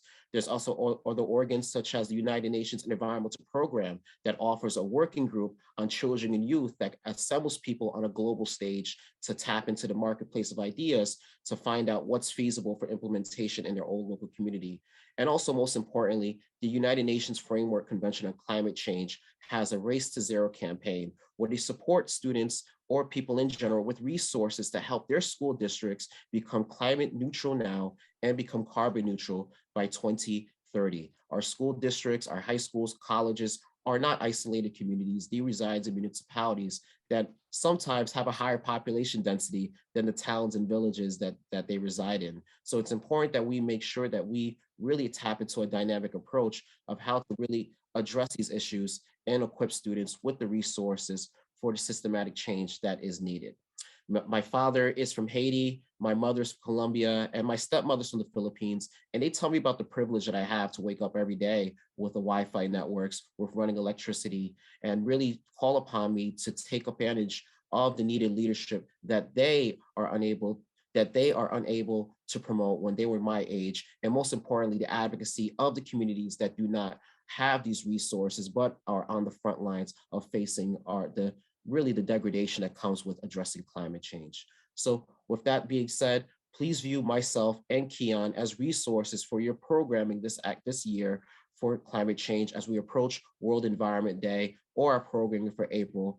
Please feel free to message me and really help build this coalition that's needed on a national level and a global level to truly preserve our natural resources for future generations to come. With that being said, Barry, I'll be happy to yield the floor back to you. And thank you for this opportunity to not only listen in, but really realize and identify the true climate champions in the Pacific region to help address our climate emergency. Excellent, excellent. Thank you, Paul, so much for your comments and your commitment to the fulfillment of SDG 13, climate action. Obviously, you're truly an international guy, and thanks for your role with the UNA. I want to thank all those who attended today for your time and attention being given and what you've done already in your lives to support a reversal of the climate crisis. My name is Barry Simon. I'm president of the UNA USA for the Southern California region, and it's just an honor to be with you today. In this session, you'll hear about the inspiring advocacy actions we can all take, along with comments from various speakers as we conclude today's event. First, it's my honor to introduce three UNA advocacy leaders. Boyd Haight, former director of the Food and Agriculture Organization of the United Nations and president of the UNA Monterey chapter. Then Lauren Schaefer, president of the Claremont College's UNA and the UNA Campus Fellow for the Southern region. And I'd also like to be introducing after her, following her would be Mel Boynton, former president of the UNA USA Southern California Division, also former president of the Pomona Valley chapter, a longtime national leader and vice president of advocacy. Please go ahead, ladies and gentlemen. Okay, thank you. Thank you, Barry. Today we've heard about the human-induced causes and intensifying impact of climate change, including the most recent evidence from the Intergovernmental Panel on Climate Change. We have also learned about the critical role of the United Nations, providing an inclusive political and technical forum for all countries to address the drivers and effects of climate change. We have recognized that the most significant causes of planetary climate change are known, as are the responses required to halt it. Yet we know and deplore that governments and other stakeholders, both private and public, have failed individually and collectively to commit to the necessary actions to address the causes of global warming. In view of the upcoming UN Climate Change Conference in Glasgow, COP26, a collective of UNA USA chapters in California, Hawaii, Oregon, and Washington have prepared and endorsed a declaration reflecting these strong shared concerns and appealing for action by the US government, all participating governments at COP26, and other stakeholders. You can read the declaration and the appeal at unawestclimate.org. Let me highlight the 5 main elements of the declaration and appeal. First, we demand and support the US government to exercise strong political will and leadership at COP26 and in its follow-up. And second, we urge the US government to strive for unity at COP26 to secure global net zero emissions and to ensure that the 1.5 degree centigrade target is not surpassed.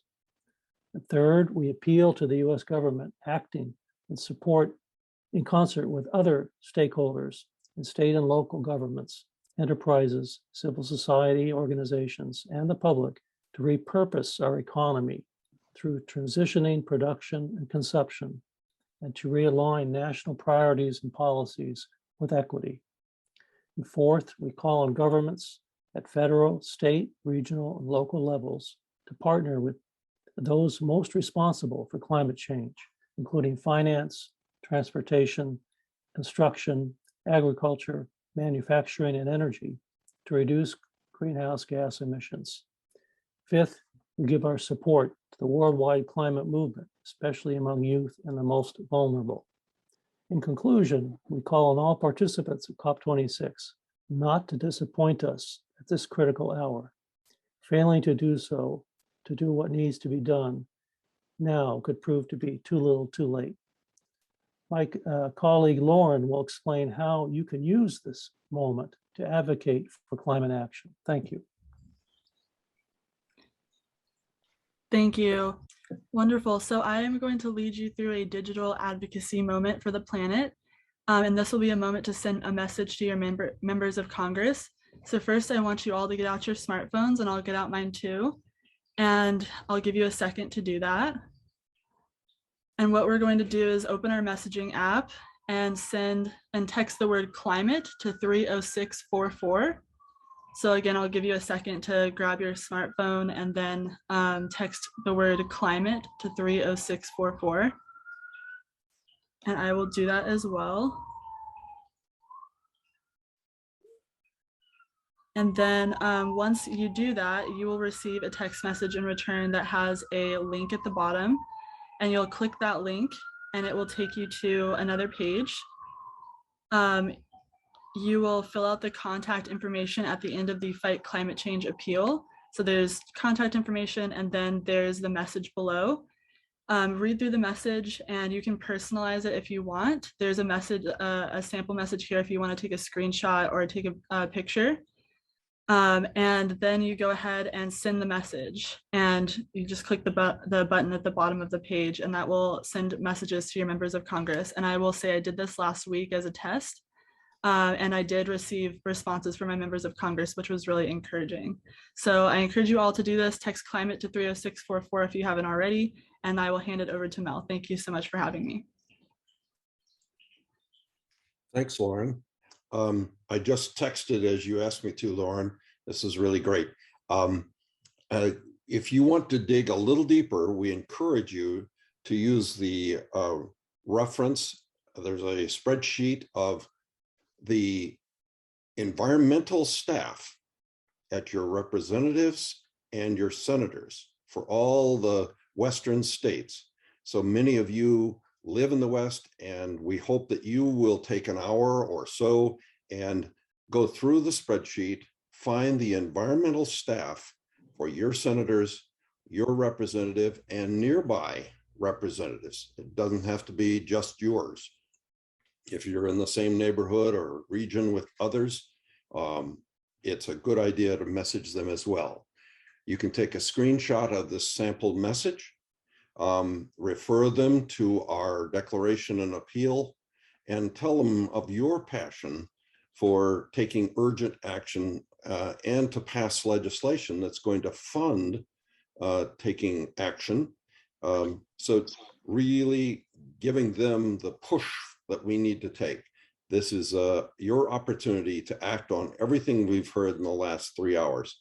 And I salute my young friends, my old friends, and particularly I was impressed by the number of women and people of color that were leading today. And I salute you all and thank you for taking your action. Well, thank you, Boyd Haight, Lauren Schaefer, and Mel Boynton. Next, please let me introduce two UNA leaders to you for some highlights and takeaways from today's panels. First, Kayon Rotamnazad, UNA USA Global Goals Co-Ambassador for SDG 13, Climate Action, and Bettina Hausman, President of UNA San Diego, Regional Representative to the UNA National Council, and Representative to the United Nations Economic and Social Council. Go ahead.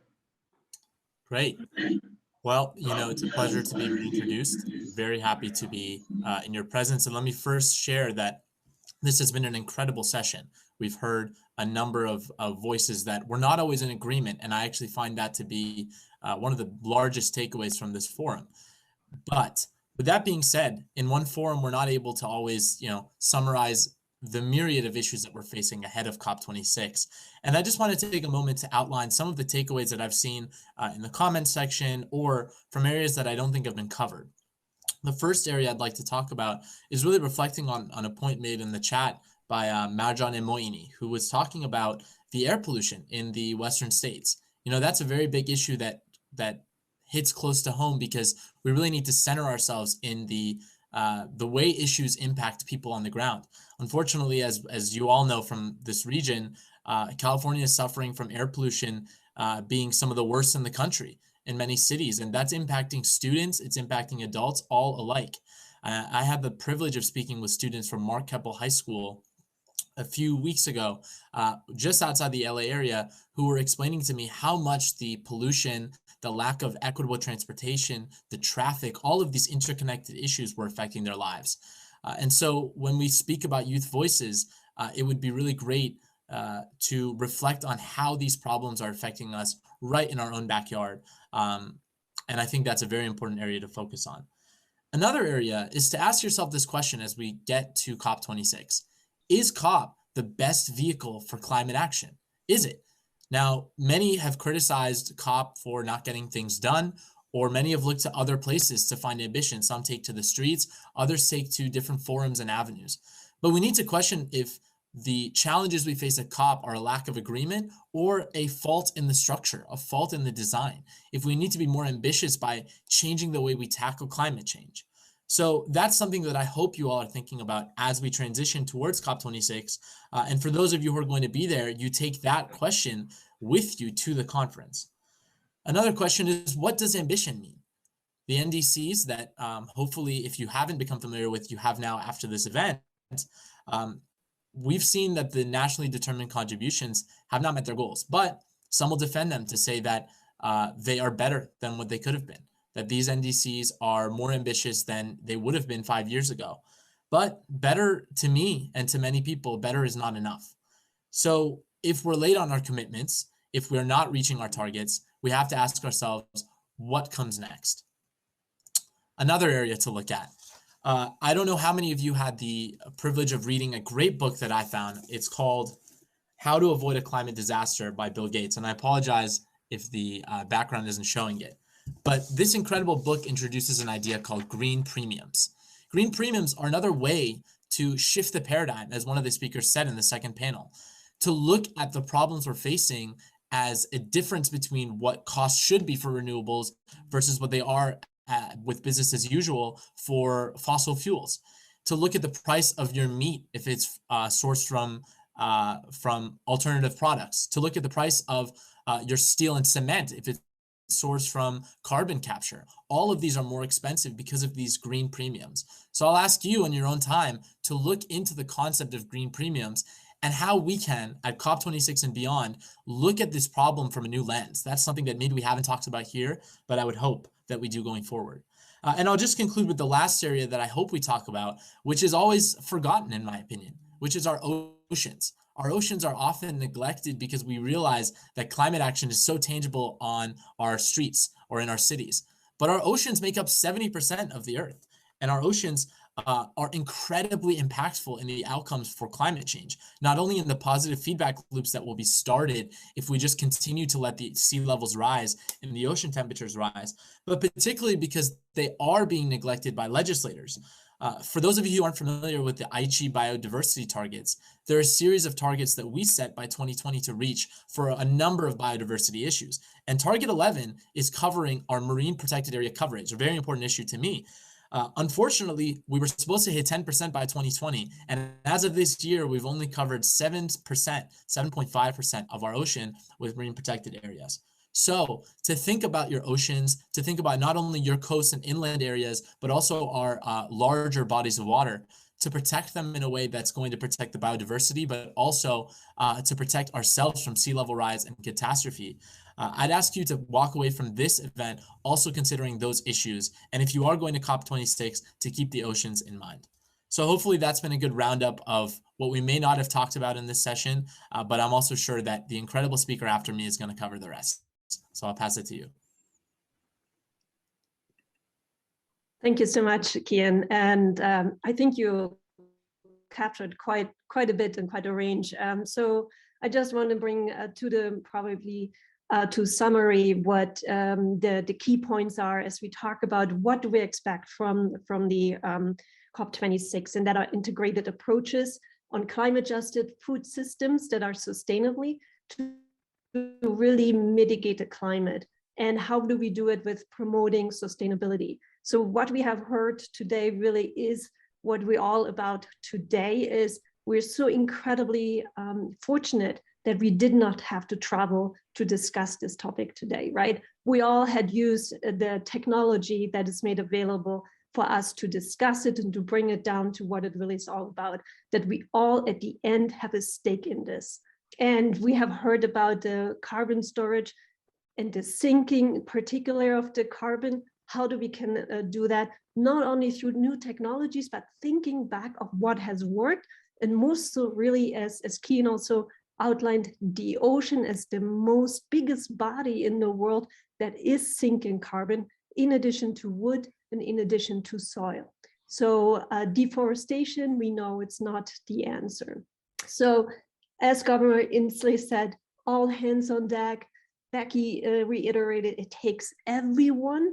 And with that, going back to the very advocacy that we heard from Alexandria about consumerism and greed, how important is accountability? We heard it over and over from Nancy Skinner particularly. And really at the end, we need to know we have an agency. An agency, as Connie said, many people want to act, but do not act. And how do we act together? It's about partnership. It's really elevating ourselves, each other, to make our own fear overcome in how do we reach out. And I want to remind us at the very end, when it's really about that we all need to have the hands on deck, is, as Nancy Skinner mentioned again, the state has the power to adopt and act, even if the nation isn't. So again, it comes to us. What do we want to do? What do we need to do? And how do we get there? Together, in really thinking about what can I personally do? And if I can't do anything, I can for sure do the advocacy. As Mel and Lauren pointed out, we can do our part in pushing our legislation to move things forward for us. As the UN Secretary General said, the nature needs a bailout. It's up to us. Thank you. Great comments, Bettina and Kayon. Thank you so much. And really, the bottom line is all the talk is great, but action is what it boils down to. Now, speaking from Honolulu, Hawaii, it's my privilege to be addressing what's next from Joshua Cooper, Dean of the Global Leadership Academy for Human Rights Advocacy in Geneva and CEO of The Good Company. All right, aloha, thank you so much. Great to see you here today. And it's been an honor to be part of the planning committee to create this important event, but this is really just the beginning. Our next step will be November 20th, and that's International Children's Rights Day, as we all know. And we can all make another call and push for our Senate to ratify the Convention on the Rights of the Child so we join the world. We'll do an event, a debrief on climate justice and children's rights. So it'll be 1 week after COP concludes. We'll be here meeting at this, and we encourage you all to stay tuned to this website and to participate. And who knows, this could be a new annual event every year where we put the US and other countries on notice 1 month prior to the COP to show that we in the West really do care. And we are very glad that you were able to join us today for this journey for climate justice. So we need to be informed, be involved, and make an impact together. Malohia me ka pono, thank you so much. Great, Joshua. Thank you very much. And now let's hear some really urgent action comments that we can all take. Comments from the co-executive director of Greenpeace and the creator of The Story of Trash, Ms. Annie Leonard. Thank you so much for having me. Wow, what an incredible afternoon hearing about climate science and terrifying impacts and urgently needed mitigation and calls to action that are based on science and justice for COP and beyond. It's been an incredible day. On one level, we learned a huge amount today, but on another level, we already knew all this. We in the Western US have now joined millions around the world who know how urgent the climate crisis is because we are living it. We already knew it was bad, but thank goodness we're here today together. This is a really good thing because the only way we are going to win this is if we fight together. Now, I know some people don't like the word fight, think it's too militaristic or something, but let's be honest, this is a fight. As Bill McKibben recently wrote, this is a fight, not an argument. We already won the argument. The scientists are with us. Most people are with us now too. In the US now, the latest research from Yale shows that people who understand that the climate crisis is happening, they now outnumber those who deny it 6-1. An all-time record of nearly 70% of people in the United States are now alarmed about climate change. We won the argument. We have public support. In fact, we have almost everything that we need to solve climate. We have model economic policies. We have innovative green technologies. We have science and common sense and morality and decency. The one thing that we are missing is the power to drive the change that we know is needed. And power comes from all of us standing together, fighting like our future depends on it because it does. This is our moment, as so many speakers today pointed out. We need to be clear who we are fighting. Above all else, we are not fighting each other. We are not going to fight our neighbors, even if they drive an SUV. We are not going to fight the fossil fuel workers who powered this country for decades, workers who gave so much, often their health, and who deserve a debt of gratitude, not a kick to the curb like these oil and coal and gas companies are giving them. This mess is not their fault. And they too are anxious about the future. So we need to stand together with the workers to achieve a just transition for fossil fuel dependent workers and communities. And we are definitely not going to fight the millions, soon to be hundreds of millions of climate migrants seeking the kind of stability and safety for their children that we seek for ours. There are a lot of things driving the climate crisis. We heard about a lot of them today. But it is not individuals or workers or climate refugees. There is one group more than any other group that is driving this crisis, and that is fossil fuel corporations. And there is one group more than any other that has hid the science, misled the public, bought off politicians, blocked solutions, and hijacked the discourse at the state, national, and international level, and that is fossil fuel corporations. That is what we are going to fight.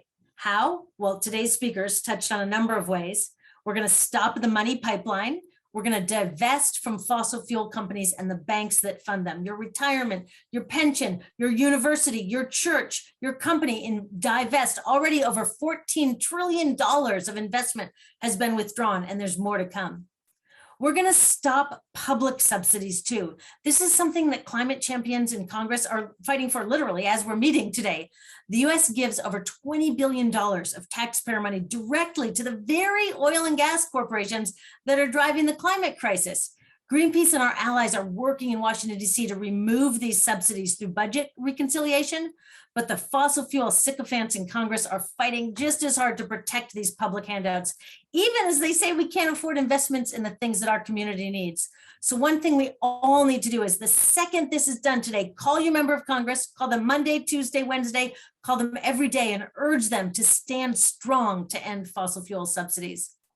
And we also must demand that our elected officials stop fossil fuel expansion, stop adding to the problem. The first thing one does when they're in a hole is stop digging. Like in this case, literally stop digging. No more permits, no more pipelines, no more ports for exports, not one more.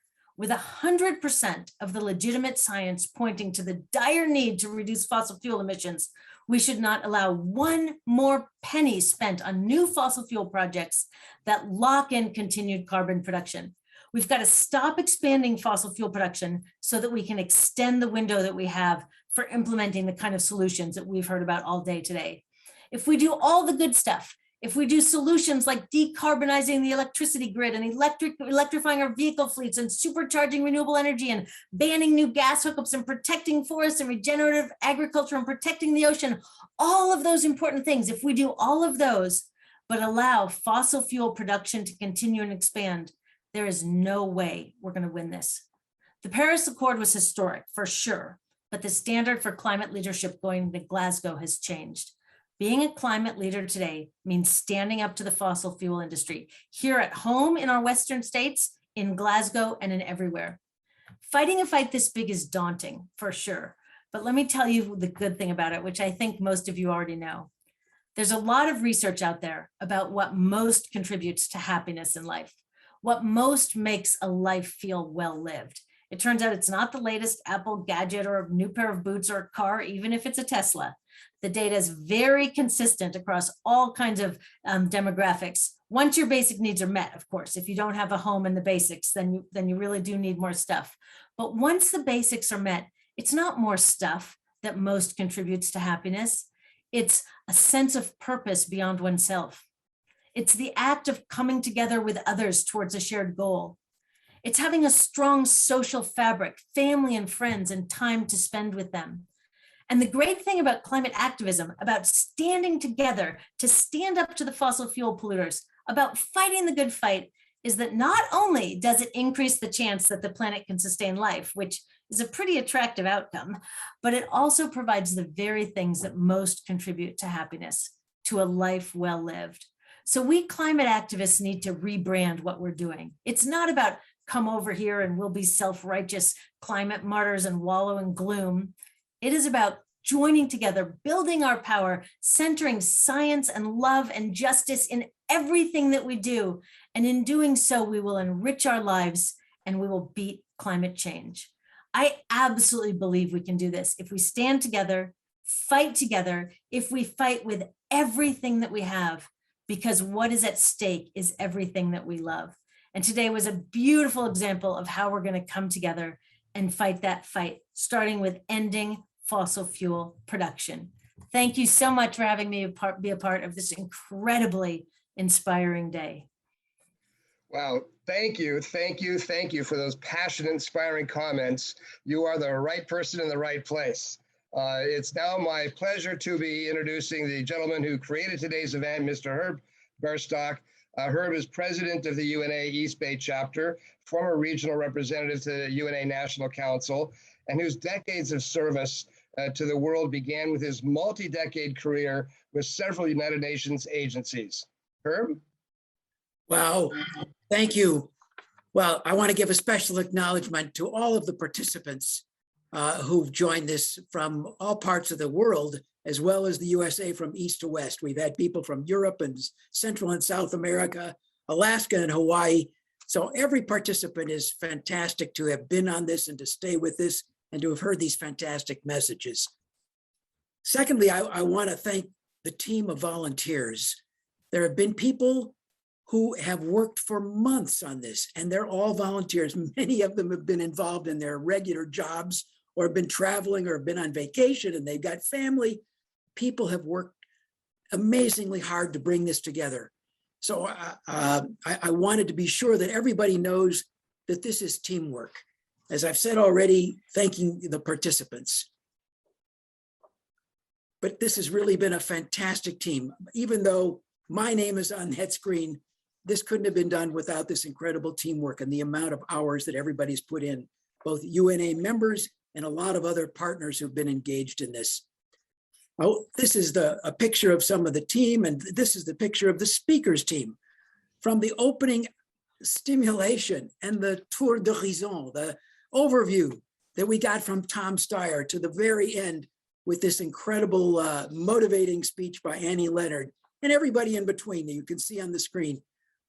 Fantastic. And we're so grateful that every one of those persons accepted our invitation to enrich this, this entire forum for 3.5 hours. And we could have gone longer, but everybody who participated was right on spot and were inspired by what they've said. These are some of our partners, and we want to thank them too. They partnered either by supporting the event and also promoting it. That's really helped. And we know there are many, many other organizations who you represent and who have not officially become sponsors or partners, but please spread the word. So let me leave you with everybody's kind of summarizing final points. I see four things. Number one, I hope this forum has really motivated you, as so many of you have said in the chat or online and speaking. It's really motivated you to stay engaged. We are the change makers. We are in that upper quartile and the upper 50% of the alarmed and concerned. Yeah. We've been given guidance how to pursue things.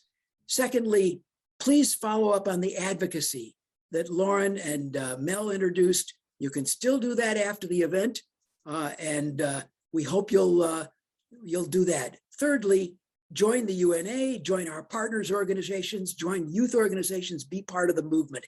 Annie certainly got us going on that, to follow these groups and take action on those high priorities. And finally, please join that post-COP briefing that Joshua introduced a few minutes ago on November 20th. It's going to be a kind of a wrap up to see, well, what is among the things that were advocated and supported and we were aroused about in the last 3.5 hours, where do we stand now? Because as everybody has said, it does not end in Glasgow. It really is a movement that must continue to be amplified. So thank you so very, very much. There's one final video and I will officially adjourn this, but stay on for that last farewell, and best wishes to everybody and gratitude from my heart and from everybody who's helped to make this possible. We must keep going into the streets, and we must keep demanding our leaders to take real climate action. We must never give up. There's no going back now. But we can still turn this around. People are ready for change. We want change. We demand change. And we are the change. Thank you, everybody.